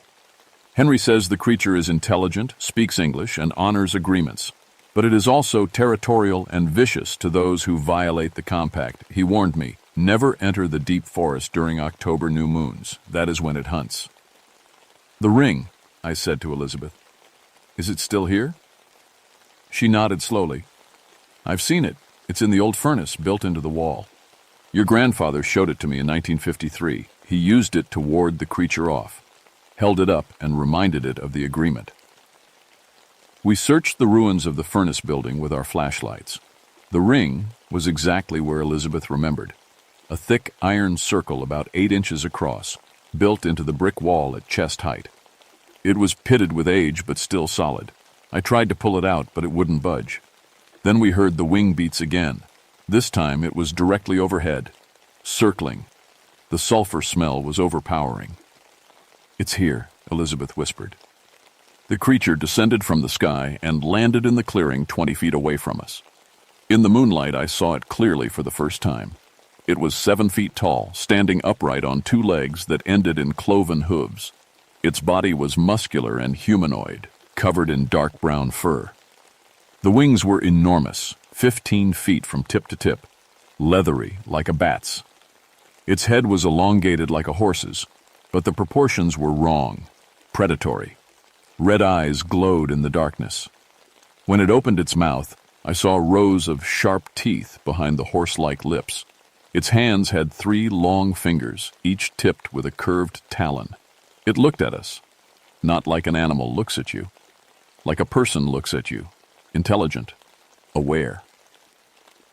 Driscoll, it said. Its voice was like metal grinding on stone, but the words were clear. It knew my name. 3rd generation, the creature continued. Your grandfather saw me. Your father saw me. Now you. This land is mine. Always has been. Always will be. Elizabeth stepped forward. We honor the compact, she shouted. We maintain the forest. We keep people out of your territory. The creature's head tilted, studying her. Then it moved, faster than anything that size should be able to move. It grabbed Elizabeth and launched into the air, wings beating powerfully. She screamed. They rose 20 feet, 30 feet. The creature's jaws opened wide, and it bit into her shoulder with a horrible crunching sound. Then it dropped her. Elizabeth hit the ground hard and didn't move. Blood spread across the dirt beneath her. The creature landed again and turned its red eyes on me. I ran to the furnace wall and grabbed the iron ring, pulling with all my strength. It came free, brick dust and old mortar falling away. The ring was heavy in my hands, solid iron, forged 200 years ago by men who knew the truth. I held it up. The compact holds, I shouted. We've kept our word. The founders made peace with you. The creature stepped closer. Its breath smelled like sulfur and rot. The compact, it said slowly. Yes, your kind keeps the forest, prevents the fires, turns away the developers. In return, I tolerate you. Then why? I demanded, my voice breaking. Why kill Dennis Shaw? Why take Steve Harrigan? Why hurt Elizabeth? They violated, the creature said simply. The hunter killed 3 does last week in the deep forest, my forest, and left the bodies to rot. Waste, disrespect. The tower watcher threw trash from his station, cigarette butts in my territory, and she... It looked at Elizabeth's motionless body. She brought loggers to the western boundary last month, showed them where to cut. That was permitted logging, state approved. I do not recognize the state's authority here. The creature's voice was cold. I recognize the compact. The founders understood boundaries. You have forgotten. I looked at Elizabeth. She was breathing, barely. I had to get her help. What do you want? I asked. The creature cocked its horse-like head, considering. Remember, it finally said. Remember that you are guests in my home. Remember that the compact requires respect, not just land management. Remember that I was here first, and I will be here last. It spread its wings. Tell your daughters, it said. 4th generation. Tell them the truth. No more lies. No more folklore. Truth. Then it launched skyward and disappeared into the night. I ran to Elizabeth.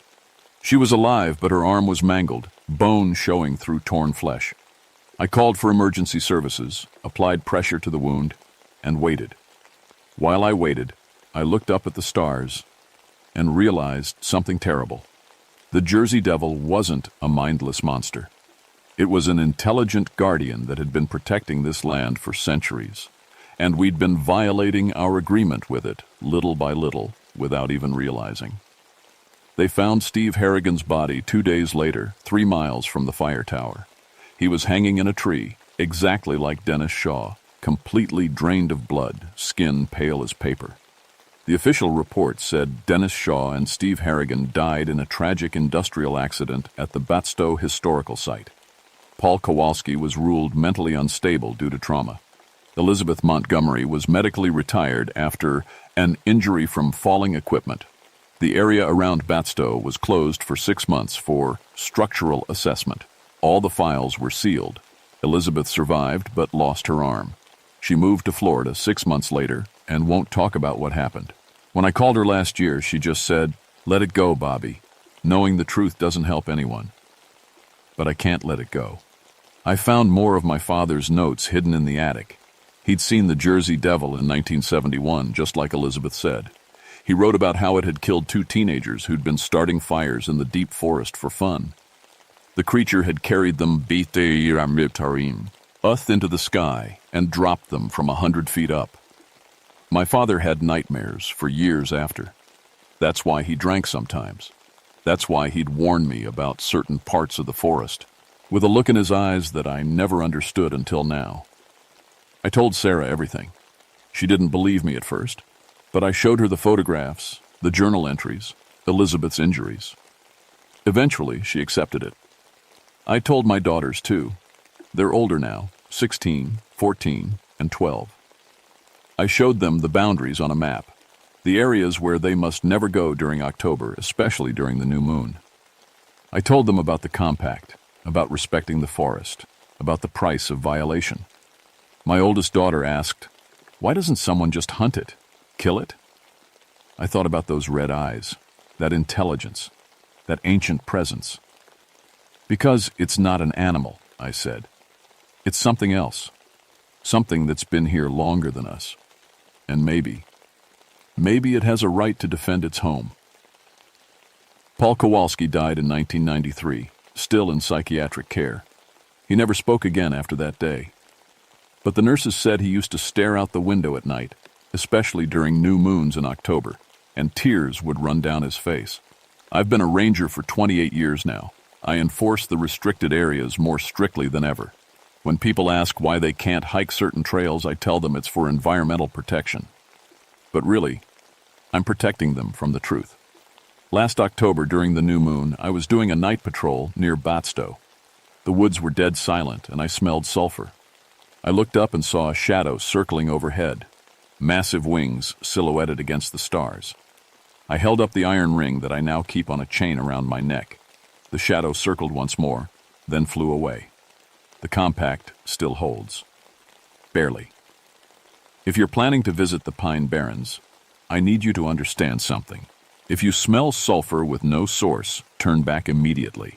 If you hear horse-like screaming at night, get in your car and leave. If you see large cloven hoofprints too, had only show 2 feet instead of 4, run. And during October new moons, especially between sunset and sunrise, stay out of the deep forest entirely. The government knows about things like this. They have protocols, classification systems, containment procedures. Rangers like me are the buffer between the supernatural and the public. We keep people out of certain areas not because of environmental protection, but because we're protecting people from things they can't comprehend. Things that were here long before us and will be here long after. The Jersey Devil is real. It has been real for 300 years, and it's still out there, watching over its territory, enforcing the compact that most people don't even know exists. My daughter Emily is studying to be a forest ranger.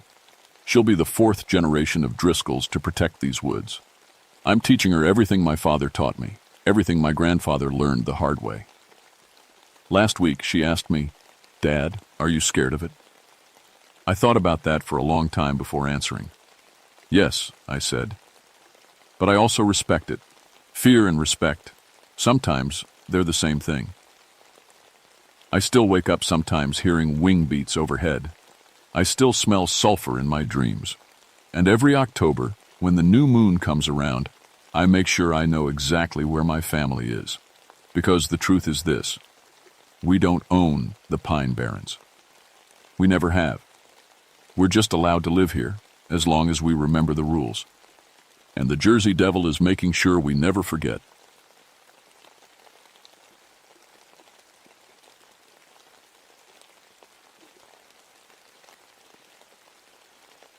My name is Thomas Hawthorne, and I need to tell you something before we go any further. What I'm about to share with you is the reason I quit being a ranger in 1977. It's why I never went back into those woods. And honestly, it's why I still sleep with the lights on sometimes. I spent 14 years as a ranger in Gifford-Pinchot National Forest up in Washington State. Before that, I was a Marine. I've seen combat. I've seen men die. I thought I knew what fear was. I was wrong. People always asked me about Sasquatch. Every single camping trip, someone would bring it up around the fire. "Hey, Ranger Tom, you ever see Bigfoot out there?" They'd laugh, expecting me to tell some spooky story. But I never had one to tell. 20 years of camping and hunting, 14 years working in those mountains, I never saw anything I couldn't explain. Bears making weird sounds, elk rubbing trees, shadows playing tricks. That's all it ever was. My wife Sarah used to tease me about it. "For someone who lives in the woods, you're awfully practical," she'd say. She died in 1975, car accident on the highway. After that, the forest became my escape. My two girls, Katie and Emma, they were 8 and 11 back then. When I wasn't with them, I was in those trees. The quiet helped, or at least I thought it did. October 24th, 1977. That's when everything changed. 3 college kids went missing. Biology students from the university. Smart kids who knew what they were doing out there. Rebecca Mills, David Chen, and Jennifer Walsh. They were studying elk migration patterns for their senior project. They'd checked in with us 4 days earlier, heading into the Pine Ridge sector, 40 miles from the nearest road. Real deep wilderness. When they missed their check-in, I knew something was wrong. These weren't stupid kids. They had the right gear, the right training. Rebecca's dad called us, voice shaking. She always calls. Always, something's wrong. I took Michael DeWitt with me. He was 26, been a ranger for 3 years. Good kid. His grandmother was Yakima tribe, and he grew up hearing all the old stories. We used to joke about it. He'd tell me about the Seatic, these stick giants his grandmother talked about. "They steal your voice," he'd say with a grin. "Use it to trick other people." "Sounds like a good way to scare kids into staying close to camp," I'd tell him. "Maybe," he'd say. But my grandmother never lied to me about anything else. We packed for 4 days and headed out. The weather was turning. Early snow had already hit the high elevations, and temperatures were dropping fast at night. 20 degrees, maybe lower. If those kids were hurt and couldn't move, we didn't have much time. The first day was normal. We made good progress, following their planned route. Michael talked about his girlfriend, how he was planning to propose at Christmas. I told him about Katie's school play, how Emma was learning guitar. Regular stuff. The forest felt like it always did. Alive, busy, full of small sounds. We found their camp on the second day, just before noon. That's when I felt it for the first time. Something wrong. The tents were still standing. The food was hung properly in the trees, untouched. Their sleeping bags were laid out inside like they'd just stepped away for a minute. Coffee pots sat on the fire ring, cold. Everything looked normal. Except they were gone. "Maybe they went for a hike?" Michael suggested, but his voice was uncertain. I checked the perimeter, found 3 sets of footprints leading away from camp, heading uphill into the thick trees. We followed them for maybe 200 yards. Then they just stopped. Not like they'd gotten to rocks or hard ground. They stopped mid-step. 3 sets of prints, all ending at the same T. I'm on a flat stretch of rocky outcrop. Like they'd been picked up. "That's not possible," Michael said. I didn't answer because I was noticing something else. The forest had gone completely silent. No birds. No squirrels chattering. No insects buzzing. No wind moving through the trees. Nothing. In 14 years, I'd never experienced that, ever. There's always something making noise in the woods. Always. "Mike," I said quietly. "You hear that?" "Hear what?" "Exactly." We stood there for a moment, both of us listening to nothing. The silence pressed against my ears like water pressure. It felt heavy. Wrong. Michael pulled out his radio to check in with base. The static crackled loud in that dead quiet. Then something else came through. Voices, maybe, talking backward. The words were there but reversed, like someone had recorded them and played them in rewind. "What the hell?" Michael turned the dial, but the sound continued for a few more seconds before cutting to normal static. "Equipment malfunction," I said, not believing it. That's when I saw the blood. The blood wasn't on the ground. It was on the trees. 15 feet up the trunk of a massive Douglas fir, someone had splattered blood in a long smear. It continued to the next tree, same height, then the next. "It's like something was bleeding while it moved through the canopy," Michael whispered. My throat went dry. Nothing does that. Nothing big enough to bleed that much. But we followed it anyway. What else could we do? The blood trail led us uphill for almost half a mile. The silence stayed with us the whole way. Our boots on the ground sounded too loud. Our breathing sounded like wind in a tunnel. And that was it. Just us. The trail ended at a massive old-growth fir. Michael pointed up. Rebecca Mills was sitting in the fork of the tree, 30 feet above us. She looked almost peaceful at first, sitting up there like she was resting. But as my eyes adjusted, I saw the details. Her neck was bent at an angle that made my stomach turn. Broken. Her body had been arranged carefully. Pussy one like someone had taken time to make her comfortable. Her face was frozen in terror, eyes wide open, and her mouth was stretched impossibly wide, jaw dislocated, hanging open like a snake preparing to swallow something. "Get her down," I heard myself say. "We need to get her down." Michael just stared. "How did she get up there?" "I don't know, but—" "No, Tom. How?" "She couldn't climb. Her neck is broken. Someone put her there." He was right. I didn't want him to be right, but he was. And that's when I noticed her tongue was missing. Michael got on the radio. His hands were shaking as he called it in. "Base, this is DeWitt. We found one of them. Rebecca Mills. She's deceased. We need backup and recovery team." The radio crackled.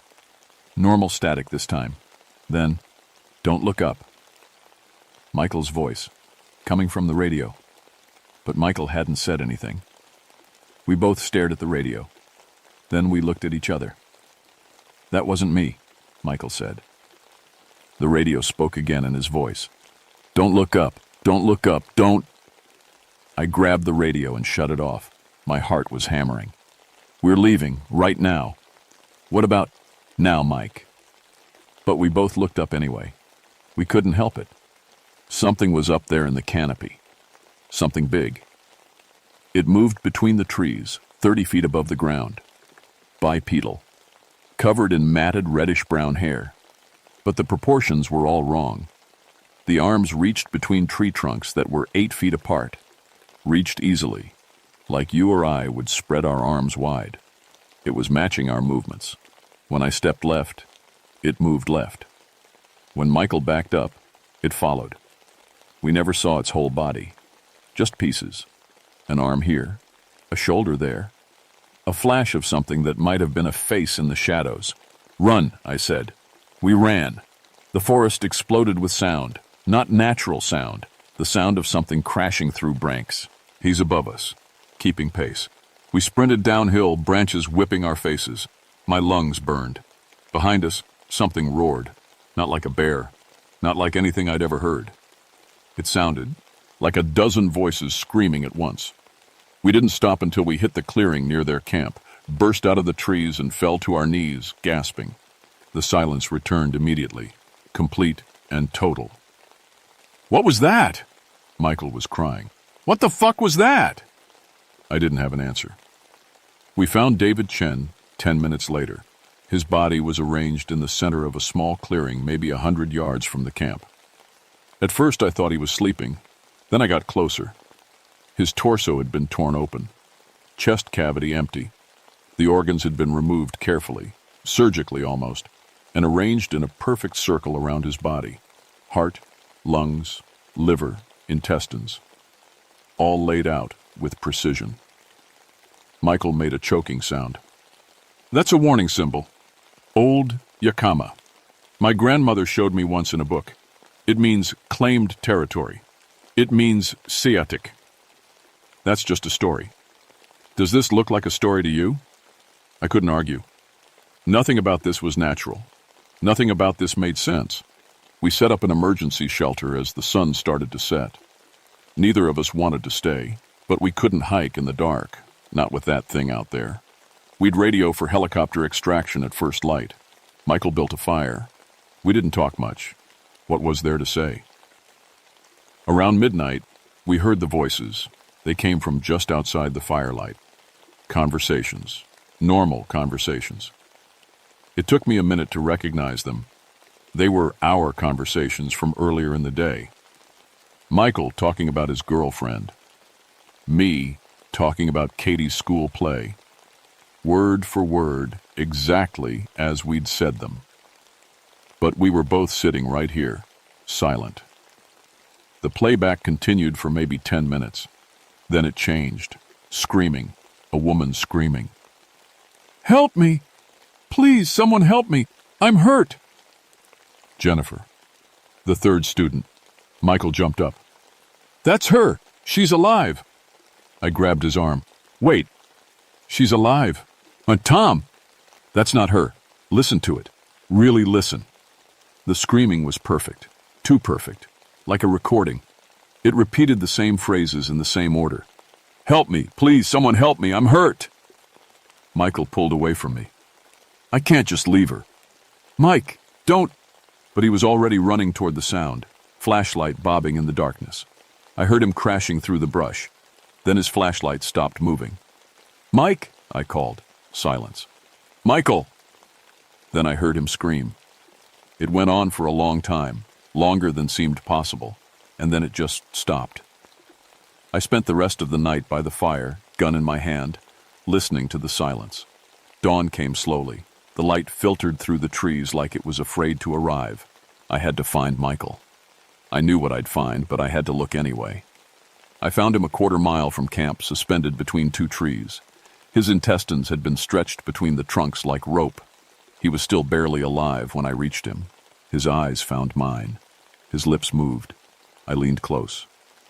"It learned my voice," he whispered. Blood bubbled at the corner of his mouth. "Used my voice. On the radio. Called for backup." My blood went cold. "What?" "Called them. Told them we're fine. Bringing everyone down." His eyes were glazing over. "It's a trap. Mike, stay with me." But he was gone. I checked his radio. It was still on. I rewound the log. There it was. Michael's voice from 3 hours ago. "Base, this is DeWitt. False alarm. Everything's fine. Found all 3 students. They just wandered off. Bringing everyone down now. Over." A rescue team was on their way. Walking right into this. I had to warn them. But the only place my radio would reach was the ridgeline. 5 miles straight up the mountain. 5 miles of steep climbing through dense forest with that thing somewhere in the trees. I grabbed my pack and started moving. The silence followed me like a living thing. Every step I took sounded like thunder. My breathing echoed back at me from the trees. But there was nothing else. No birds, warning each other about the predator moving through their territory. No small animals scurrying away. Nothing. I saw it for the first time, really saw it, about an hour into my climb. I'd stopped to catch my breath on a fallen log. When I looked up, it was standing 30 yards away between 2 massive trees. 9 feet tall, maybe more. covered in reddish-brown hair that was matted with dirt and what looked like blood. The arms hung down past its knees. Too long. Impossibly long. The shoulders were massive, hunched forward. But the face. God. The face. Most of it was hidden behind the hair. But I could see the eyes. Yellow. Like a wolf's eyes in lamplight. And the jaw. It hung open too wide, just like Rebecca's had. Unhinged. We stared at each other. I couldn't move. Couldn't breathe. Then it made a sound. Thomas? My wife's voice. Sarah's voice. Perfect. Exactly as I remembered it. Thomas, I'm so tired. Why don't you rest? Just for a minute. I raised my gun with shaking hands. Don't leave the girls, Thomas. They need you. Just rest. I fired. The shot echoed through the dead forest. I saw the bullet punch through its chest. No blood. No reaction. Just a hole that closed back up like water smoothing over. Katie and Emma are waiting, Thomas. Put down the gun. I fired again and again, emptied half the magazine into it. It took a step forward. I ran. Behind me I heard it following. Not running, just walking. Heavy footfalls that shook the ground. And voices. So many voices now. Sarah, my girls, Michael, Rebecca, David. All of them talking at once, overlapping, calling my name. I didn't stop. I couldn't. The climb became a blur. Branches tore at my face. Rocks shifted under my boots. My lungs burned. The voices followed, sometimes close, sometimes distant, but always there. Daddy, where are you? Emma's voice. Perfect. We're scared, Daddy. Katie now. I knew we. Rent real. I knew it. But hearing their voices in this place, scared and calling for me, it took everything I had to keep moving forward. The terrain got steeper. I was using my hands now, pulling myself up between rocks. The thing was still following. I could hear it moving through the trees above me, using the canopy like a highway. I pulled myself over a ledge and stopped. The ridgeline was maybe a quarter-mile ahead. I could see it through the trees, open sky, sunlight. That's when I heard the voices change. They all started screaming, every voice it had stolen, all at once. A chorus of agony and terror that made my teeth ache. The sound seemed to come from everywhere. Then they started talking backward. Dozens of voices speaking words in reverse, overlapping, building into this horrible symphony of wrongness. And through it all, one voice came clear. My own voice. I'm bringing them down. Everything's fine. The thing was still using Michael's recording, still calling that rescue team. I had to reach the ridge. I pushed forward, legs shaking with exhaustion. The voices followed. The thing followed. I broke through the tree line onto the ridge just as the sun hit full strength. Bright, beautiful daylight. I'd never been so grateful to see the sun. I fumbled for my radio. Base, this is Hawthorne. Do not respond to DeWitt's last call. Repeat, do not send team. It's a trap. Multiple casualties. Need immediate. The radio died in my hand. Battery gone. Behind me, branches snapped. Something was coming through the trees. I turned. It stepped out of the shadows into full daylight for the first time. In the full light of day, it was worse than I'd imagined. The creature stood at least 9 feet tall, but it was the build that was most wrong. The torso was massive, barrel-chested, but it narrowed at the waist in a way that looked almost insect-like. The arms were as long as I was tall, ending in hands that had too many fingers, 7 on each hand, all tipped with black claws. The hair was reddish-brown and matted, but underneath I could see old scars, hundreds of them. This thing was ancient. It had survived things that should have killed it. But the face was the worst part. The eyes were set too far apart, yellow and intelligent. Too intelligent. This wasn't an animal. The nose was flat, nearly flush with the face. And the mouth. The jaw unhinged like a snake's, dropping down to reveal rows of teeth that looked almost human except for the 4 longer fangs. and it was making sounds.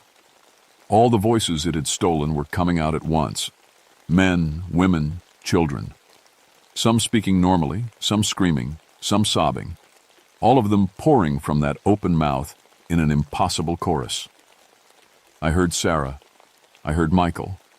I heard the 3 students. I heard voices I didn't recognize, dozens of them. How many people had it taken over the years? The thing took a step forward.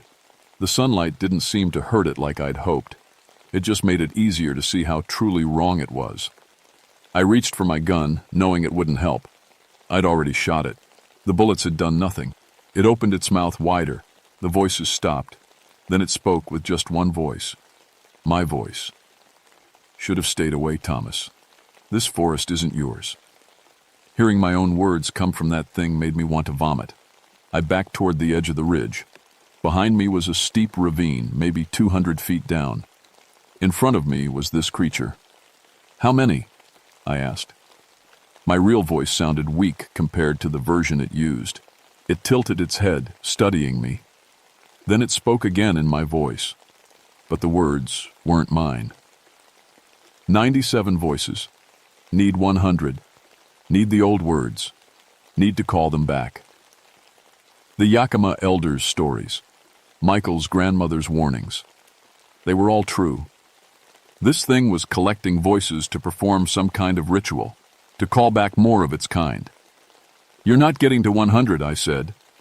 It made a sound that might have been laughter. All 97 voices laughing at once. Then it lunged. I dove sideways. Those long arms swept through the space where I'd been standing. I rolled, came up running toward the edge. There was an emergency supply cache up here somewhere. I'd stocked it myself 2 years ago. The creature followed. It moved faster in the open, loping on all fours like a gorilla, but wrong, all wrong, too fast. I found the cache, a metal box bolted to a rock. I yanked it open. Flares, a first aid kit, a flare gun. Behind me, the creature was closing in. I grabbed the flare gun, loaded it with shaking hands. It was 10 feet away when I turned and fired. The flare hit it square in the chest.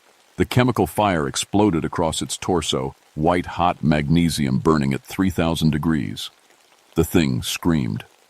All 97 voices screaming at once. It staggered backward, clawing at the burning flare stuck to its chest. I didn't wait. I ran for the other side of the ridge, toward the trail where the rescue team would be coming up.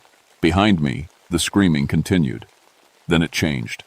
The voices started playing backward again, faster and faster, building to this horrible crescendo. I reached the other side of the ridge just as I saw them, 6 rangers hiking up the trail, half a mile down. I fired another flare into the sky. The rescue signal. They stopped, looked up. I waved frantically, pointing back the way they'd come. They needed to run. They needed to... Something grabbed my ankle. I fell hard. The wind knocked out of me. I looked back. The creature had followed. The flare had burned out, leaving a blackened patch on its chest that was already healing. It pulled me backward with one hand, that impossible strength dragging me across the rocks like I weighed nothing. I kicked at it, clawed at the ground. It didn't matter.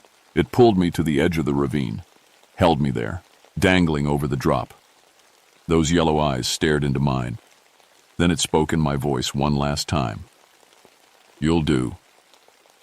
It opened its mouth wide. That jaw unhinged completely. I could see down its throat, could see something moving in there, something that glowed faintly in the darkness. It was going to take my voice, add me to its collection. I stopped fighting. Let my body go limp. The creature pulled me closer, that mouth coming toward my face. Then I grabbed the last flare from my pocket and jammed it into that open mouth. I didn't have the gun, couldn't light it, but the creature's throat was hot. I'd felt the heat coming from it. Hot enough, maybe. The flare ignited. The creature's head snapped back. It released me, and I fell, tumbling down the ravine, hitting rocks and trees, the world spinning. I remember the sound it made as I fell. All those voices screaming backward, faster and faster, until they rose into a frequency that made my ears bleed. Then I hit something hard and the world went black. I woke up in a hospital 3 days later. They told me the rescue team found me at the bottom of the ravine with a broken leg, 3 cracked ribs, and a concussion. They said I was lucky to be alive. They asked me what happened up there. I told them the truth. All of it. They listened politely, made notes. Then they gave me the official report. 4 deaths from exposure and wildlife attack.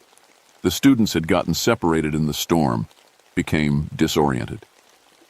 Michael DeWitt had tried to help them and been killed by a bear. I'd fallen during the rescue attempt. Wildlife attack. That's what the file said. I was transferred to a desk job as soon as I could walk. I didn't argue. I put in my resignation 6 months later, took early retirement, moved to Seattle with my girls. But before I left, a Yakima elder came to see me, Michael's grandmother.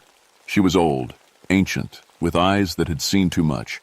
She sat beside my hospital bed and didn't say anything for a long time. Then, "Did you see it?" "Yes." "Did you hear the voices?" "Yes."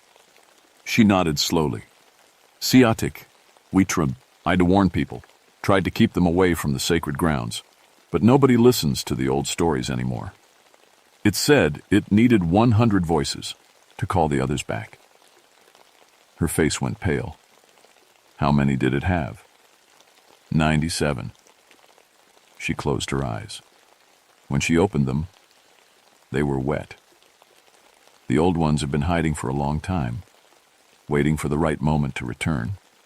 That's what the stories say. 100 human voices speaking the old words would open the path. "It didn't get to 100, I said. "This time," she replied. She left after that. I never saw her again. The official investigation recovered Jennifer Walsh's body 3 weeks later. They found her 8 miles from the camp, hung in a tree.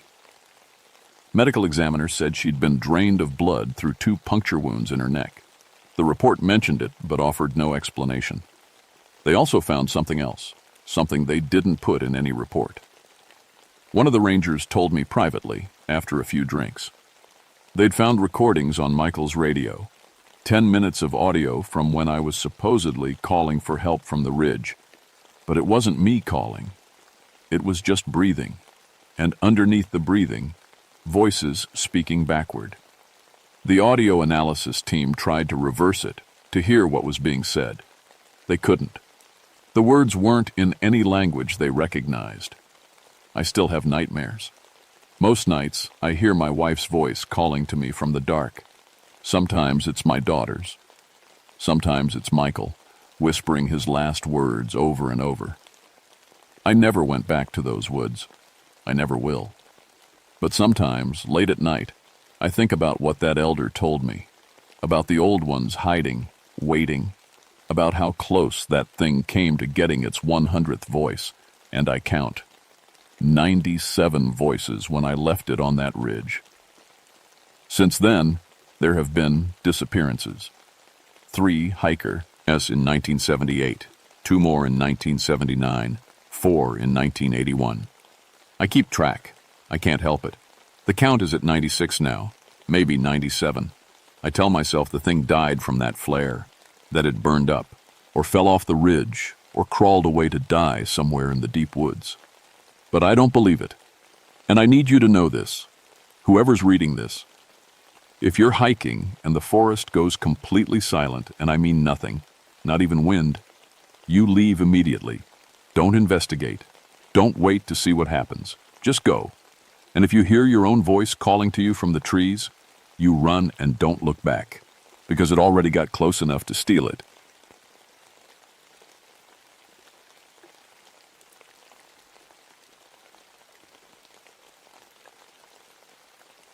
My name is Douglas Merritt, and I'm the reason everyone knows about the stairs in the forest now. I'm also the reason we don't talk about what they're for, because I found out. I wish to God I hadn't. I've been a ranger for 16 years. Mark Twain National Forest in Missouri, Big Creek Wilderness Area. It's good work, quiet, honest. After what I saw in Korea, after watching Linda waste away in that hospital bed in '79, I needed quiet. My boys were grown and gone by then. The forest doesn't ask questions. It doesn't judge. It just is. Or at least, that's what I thought. September 14th, 1975. I remember the date because it was the day before my oldest boy's birthday, and I'd been planning to hike out early to make it to his dinner. Hot day, sticky. The kind where your shirt clings to your back and the bugs swarm around your face. I was doing routine trail maintenance on the Ridgeline Trail, about 35 miles from the station. That far out, you're really alone. Radio works maybe half the time in these hollows. One full day's hike to the nearest road. I'd been walking for about 3 hours, checking for fallen trees, marking erosion spots, standard stuff. Then I saw it, a staircase, just standing there in the middle of the forest. 20 steps going straight up to nothing, no house, no foundation, no ruins, just stairs. I stopped walking, stared at it. The thing looked brand new. Dark wood, hand-carved railings with these fancy Victorian swirls, fresh varnish that gleamed in the sunlight coming through the trees. Not a spot of rot, no moss, no insect damage. Perfect. I've seen a lot of weird things in 16 years. Bear cubs stuck in trees, deer with their antlers locked together. Once found a kitchen sink in the middle of a creek, 5 miles from any road. But this was different. I walked around it slowly. The ground underneath was just normal forest floor. Leaf, cess, dirt, a few ferns. No sign anything had ever been built here. No old nails, no concrete, no brick. I pulled out my map. According to every record from 1890 to now, nothing had ever been built on this ridgeline. No homesteads, no hunting cabins, nothing. I touched the railing, warm from the sun, solid, real. My son Tommy had made me listen to this radio show a few months back. Some guy talking about weird things in national parks. He'd mentioned stairs, said people kept finding staircases in the middle of nowhere, standing all by themselves. I'd laughed it off. Tommy was into all that paranormal stuff. UFOs, Bigfoot, the whole deal. I figured it was all nonsense. But here I was, looking at one. I took photos, marked the position on my map, continued my patrol, figuring I'd report it when I got back. Probably some old structure that had rotted away, leaving just the stairs. Had to be. 1 mile further up the trail, I found another one. This one was different. Stone steps, modern-looking concrete. Also perfect. Also completely alone in the forest. Also impossible. Then another. Metal this time, industrial style, like from a factory. Rusty orange color, but no actual rust when I touched it. Then another. Ancient-looking wood, almost black with age, except it wasn't aged at all. Just looked old. My hands started shaking. I pulled out my radio. "Station, this is Merritt. You there, Martin?" Static. Then my supervisor's voice crackled through. "Doug, that you?" "Yeah." "Hey, I'm finding these stairs out here, just standing in the forest. No buildings, nothing, just stairs. You ever heard of anything like this?" Long pause. Too long. "You finding stairs out there, Doug?" Something in his voice made my stomach drop. How did you know what I was going to say? "Everyone finds them. In 16 years, how did nobody tell you?" "Tell me what?" "Don't touch them. Don't climb them. Mark their locations and move on. That's protocol." "What protocol?" "Martin, what are you talking about?" Another pause. I could hear him breathing. "The ones who climbed them didn't come. Back down, Doug." I should have listened. Should have marked those stairs and hiked straight back to the station. But I'd been a soldier. I'd raised 3 boys on my own. I'd held my wife's hand while cancer ate her from the inside. I wasn't scared of some stairs in the woods. That was stupid. Pride is always stupid. I kept walking. The trail curved around a limestone bluff, then dropped into a small hollow. And that's when I found the clearing. 6 staircases, all arranged in a circle, all different. One looked like it came from an old plantation house, wide, curved, white paint peeling. One was brick, narrow, Victorian. One was steel and glass, modern as yesterday. One was rough-cut logs, pioneer style. One was marble, fancy as a courthouse. One was just plain wood planks, simple and worn. They stood there like silent sentinels, arranged in a perfect circle about 30 feet across. In the center was a shallow depression in the ground. I walked closer. My boots crunched on the leaves. Everything felt too quiet suddenly. No birds, no insects, just the sound of my own breathing. In the depression, I saw bones, small fragments scattered in the dirt, part of a rib cage, what looked like finger bones, and cloth, rotted pieces of fabric in different styles. Denim, something that might have been cotton, a scrap of leather. My heart started pounding. I knelt down, looking closer. That's when I saw the journal. It was under a piece of bark, protected from the weather. Brown leather cover. Pages stained and wrinkled but readable. I picked it up with shaking hands. The first page said, "My name is Patrick Malone. If you're reading this, I'm probably dead. I climbed the stairs 3 days ago." I flipped through the pages. The handwriting got messier as it went on. I can't find my way back. I've been walking for 2 days. The trees look the same but different. They move when I'm not looking. I know that sounds crazy, but I swear they do. I'm so thirsty, but when I drink from the creek, the water tastes like metal and makes my stomach hurt. Next page. Something is watching from the top of the stairs. I saw it this morning. I don't remember seeing a top when I climbed up. The stairs just ended in air. But now there's a platform up there and something is standing on it. It's tall, too tall. I can't look at it directly. It makes my eyes hurt. Next page, just a few words. It knows my name. It's calling me. Patrick. Patrick. Come back to the stairs, Patrick. I don't want to, but my legs are moving. The entry ended there. Brown stains on the paper that looked like dried blood. The date at the top of the journal said, June 1923, 52 years ago. I stood up fast, backing away from the depression. The journal fell from my hands. I needed to get out of this clearing. Needed to... Footsteps above me. I looked up. A woman stood on top of the marble staircase, 15 feet in the air. She wore a dress from the 1950s, blue with white polka dots, the skirt full and proper. Her hair was curled perfectly. She stared down at me. I could see through her. Just barely, but I could see the trees behind her, through her body. Her mouth opened. She screamed. No sound came out, just her face twisting in silent terror. Then she jumped. But she didn't fall. She just vanished in midair, like she'd never been there at all. My radio crackled. "Douglas, this is Martin. Where are you exactly?" I grabbed for it with numb hands. "Big Creek Ridge, mile marker 23. "No, you're not." "What?" "Check your GPS." I pulled out my GPS unit. The screen was glitching, showing 7 different locations at once. All of them wrong. All of them miles apart. I pulled out my compass. The needle spun in wild circles, never settling. "Martin, my equipment's going haywire. Something's wrong with..." "Doug?" His voice was tight, scared. "Did you climb any of the stairs?" "No, I didn't touch them." "Are you sure?" "Think carefully."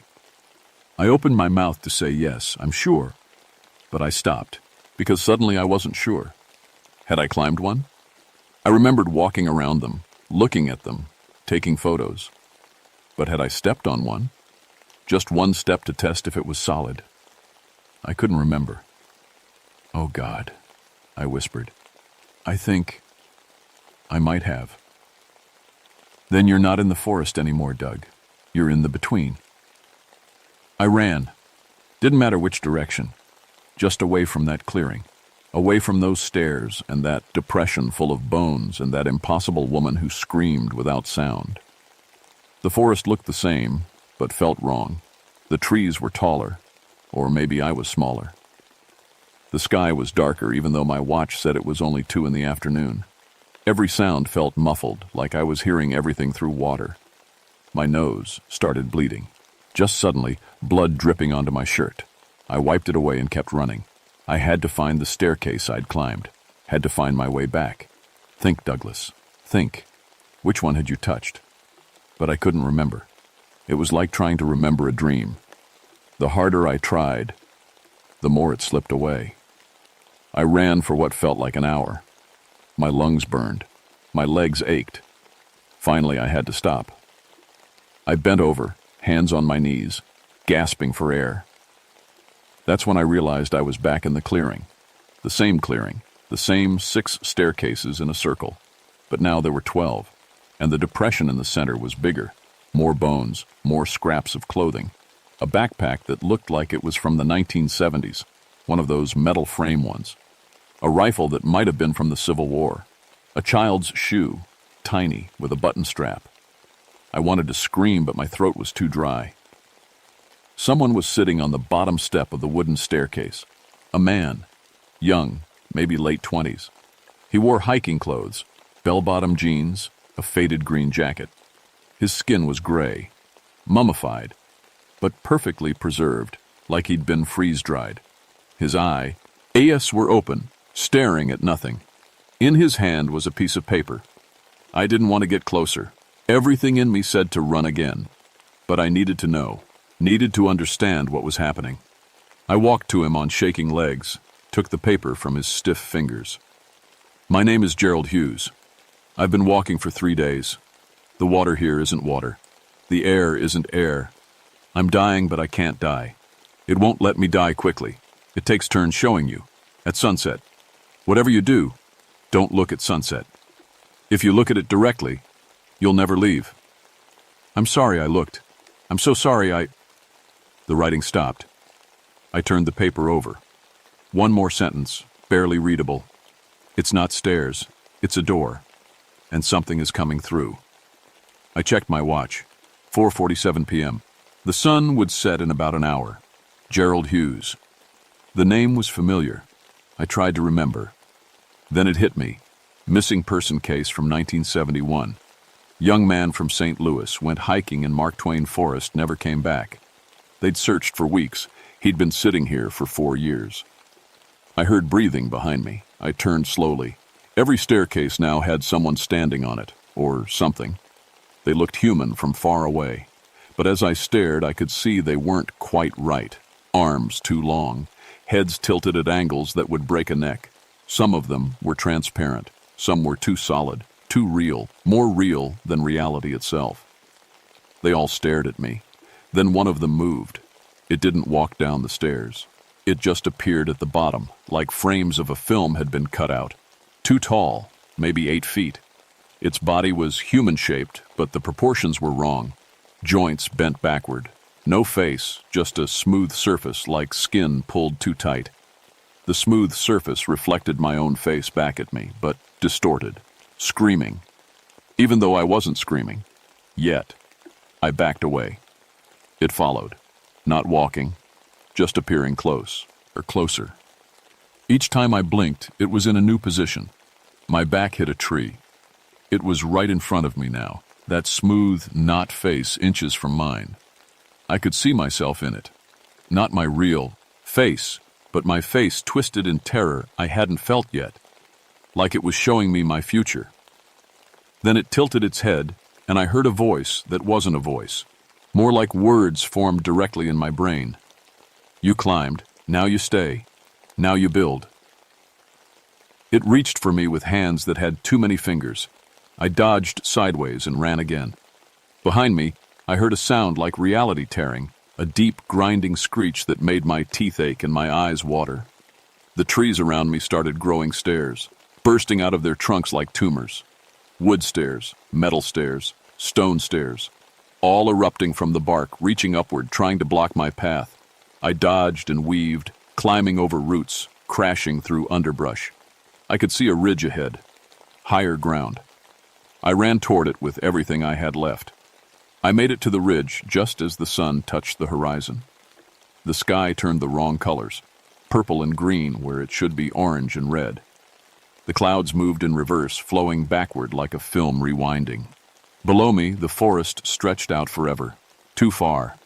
I should be able to see Highway 49 from here, should see the ranger station, should see something familiar. Instead, I saw stairs. Hundreds of them. Thousands. Rising out of the trees like a forest of dead wood. And at the base of each one, something lay crumpled. Bodies. People. Some were old. Nothing but bones and cloth. Some were newer. Some were moving. Still alive. Still trying to walk. Still trying to find a way out. I saw a woman in a long dress walking in circles, the same 5-foot circle, over and over. The dress was from the 1890s. She'd been walking for almost 100 years. I saw a boy, maybe 10 years old, calling for his mother. His clothes said 1960s. He'd been calling for 15 years. I saw a man in a Civil War uniform, Confederate gray, still carrying his musket. He'd been here for over a century. Hey, we're all trapped, all dying so slowly. And every time one of them finally died, a new staircase grew. You build stairs with their deaths, I said out loud. Every staircase is a grave. The stairkeeper appeared on the ridge beside me. I didn't look at it directly. Gerald's note had said not to look at sunset. But in my side vision, I could see it spread its arms wide. Reality cracked around it like glass with 1,000 fractures. 12 more staircases appeared all at once, bursting from the ground. It was showing off. Proud of its collection. I understood then. This thing, it lived between worlds. Between the real and the unreal. The stairs were anchors. Doorways. Every person who climbed gave it more power. More connection to the real world. More ability to reach through and grab others. It fed on death, slow death. The fear and pain of people dying lost and confused in this place that wasn't quite a place.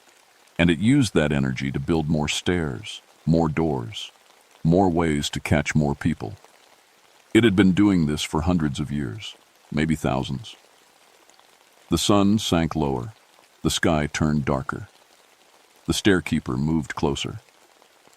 I remembered Gerald's note. Don't look at sunset. If you look directly at it. I closed my eyes. The world went silent. Completely silent. Not even my heartbeat. Not even my breathing. Then I heard something. A grinding sound. Screaming. The sound of wood splintering and metal tearing and stone cracking. Reality itself breaking apart. I kept my eyes closed, even though every instinct screamed to open them. Even though I felt the stairkeeper right in front of me, so close I could feel cold radiating from where it stood. The grinding got louder. Louder. So loud I thought my skull would crack. Then it stopped. I opened my eyes. I was on the ground in the real forest. The normal forest. Sun was setting, the right colors this time, orange and red and gold. Beautiful. But I was bleeding. Nose, ears, eyes. Blood running down my face and neck, soaking my shirt. My head felt like it was splitting open. My vision was blurred, doubled, tripled. I could still see the shimmer in the air where the stairs had been. They were still there, just sideways to reality, existing in the same space, but not the same world. Behind me, the stairkeeper screamed. Not a sound, like anything human or animal. A sound like reality tearing, like the fabric of the world ripping open. It couldn't fully manifest without being watched.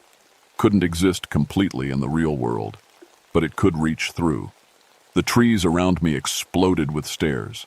Dozens of them, all at once, growing from the trunks and the ground and the air itself, trying to trap me, trying to pull me back. I ran, climbed the ridge, slipped and fell and got back up and ran some more. 10 miles to the ranger station. I ran all night. Behind me, the screaming followed, the sound of something that shouldn't exist, enraged that I'd escaped.